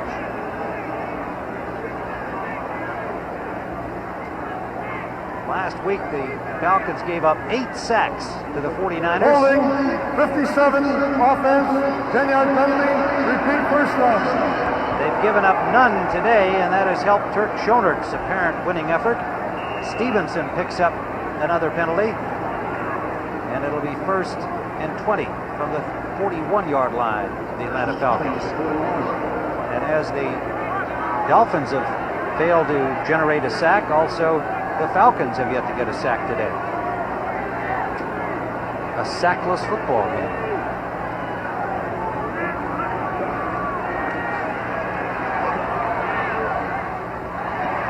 Jensen to the 30-yard line. Coverage by Scott Case on James Pruitt. They are the consummate bend but don't break defense, aren't they, Terry? That's true. That has always been a theory that Marion Campbell has had, is that they'll bend a little bit, but they won't give up the big play, although they did give up a big one earlier today to Duper, 54-yard TD strike, but they bend, don't break, and they confuse you. And talking to Marino, he says they confuse you. They give you one look and you think you have something, and then when you turn the ball loose, it's not there. And we saw that, a good example in the first half when Ratty was hit in the back of the head by a football Marino thought he had in there to Duper. But coming into this game, the Dolphins are a quick strike offense, a possession. Plant your feet and throw the football without looking at the receiver, and it's cost them today. You know, through 12 games a year ago, the Falcons had given up 357 points. That'll be first down yardage to the 20-yard line. And Marino hurries him up as Nathan caught that one. We're down to the 2-minute warning. And in 2 seconds. And he gets the play off. Incomplete. Off a hand into the end zone. It'll be 2nd and 10 when time resumes as we hit the 2-minute warning. I mentioned 357 points a year ago through 12 games. Only 218 points given up by Marion Campbell's team so far this year. We'll be right back here at the Orange Bowl. I don't know. What are you going to do? I don't know. I'd go to college. Me too. If I had the money. Yeah. So what are you going to do? I don't know. What are you going to do? You don't want those fries. What are you going to do, Jack? Eat your way to college? Really? I'm going to college on the new GI Bill. You serve full-time in the armed forces or part-time in the reserves, and you earn a lot of money for tuition. The new GI Bill. Are you using that pickle? Now for young men and women in the armed forces. It's a great place to start. See your local recruiter. Take me back where I belong. Take me where this heart was born. Just take me as I am and let me stay. Take me where I want to be. Through the miles of memories. Make me feel like I never went away. Take me home. Good year, take me home. Never matters how far I go. Never matters how far I go. Good year, take me home. Afraid to try Michelob Classic Dark because it might just be a little too full-bodied and rich? That's what you look for in a date, isn't it? Come on, try Michelob Classic Dark. Don't be afraid of the dark. Snowflakes in Miami, believe it or not. Well, actually, just Christmas decorations on one of the skyscrapers here in the Miami skyline. We are at the Orange Bowl. And the Dolphins at the 20-yard line, 2nd and 10 of Atlanta, down 20-7, 1:56 remaining. Tim Ryan and Terry Bradshaw watching Dan Marino trying to make miracles.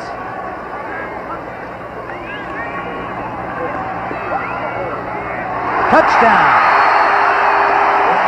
Jensen. No flag.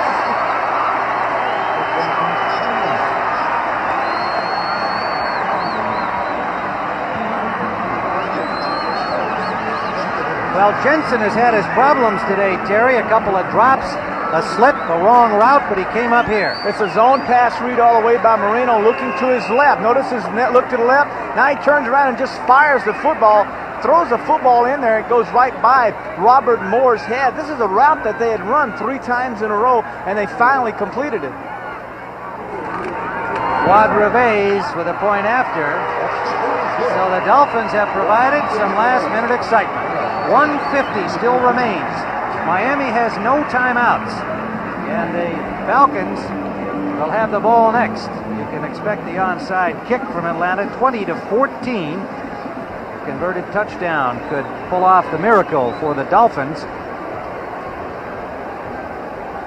Both coaches with their teams in the critical huddles, making sure that everybody understands what will happen on the kickoff play.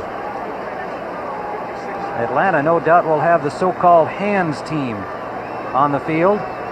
Well, you come in here with your wide receivers and your running backs, people that are used to handling the football. They're going to kick an onside kick. It has to go 10 yards, but you can run up and get it. The receiving team can prior to the 10 yards if it's a good, easy bounce. But you put these guys in here that can handle the football, that can go ahead and fall on it and give your team the football. Right now, with 1:50 remaining, Tim, as I had said earlier, you can't ever relax against the Dolphins because they throw, and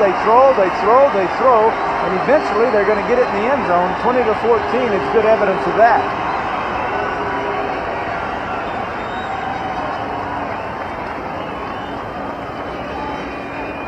Now all those 5 days of kicking that Reyes has talked about during the week, they lift weights, and they kick every day, which is kind of unusual for a kicker, but they practice every day hours, he and Roby, on lifting weights and kicking. So this is a situation now that he has to shine. This is one big chance to be the hero of the day. Kick that ball down there, a squib kick or whatever, the double bounce, hop up and allow one of your receivers to grab it in midair and maybe sprint to the goal line. They have Andrews, Riggs, Arthur Cox, and Charlie Brown along the front line for the Atlanta Falcons, along with Scott Case, Stacy Bailey, guys that can catch the football. Notice the double layer. There's a double layer of receivers in case they try to just punch kick it over the first group of people's head. They need people back there to recover it, and that's why you see a double layer of people. Atlanta has the football. I don't know who recovered that onside kick, but he took a blow and did a heck of a job of hanging on. Stacy Bailey, who couldn't start today at wide receiver because of an ankle injury, did not appear in the game at that position. Put in this spot here because he can catch the football, took the shot, and got his pants dirty for the first time today.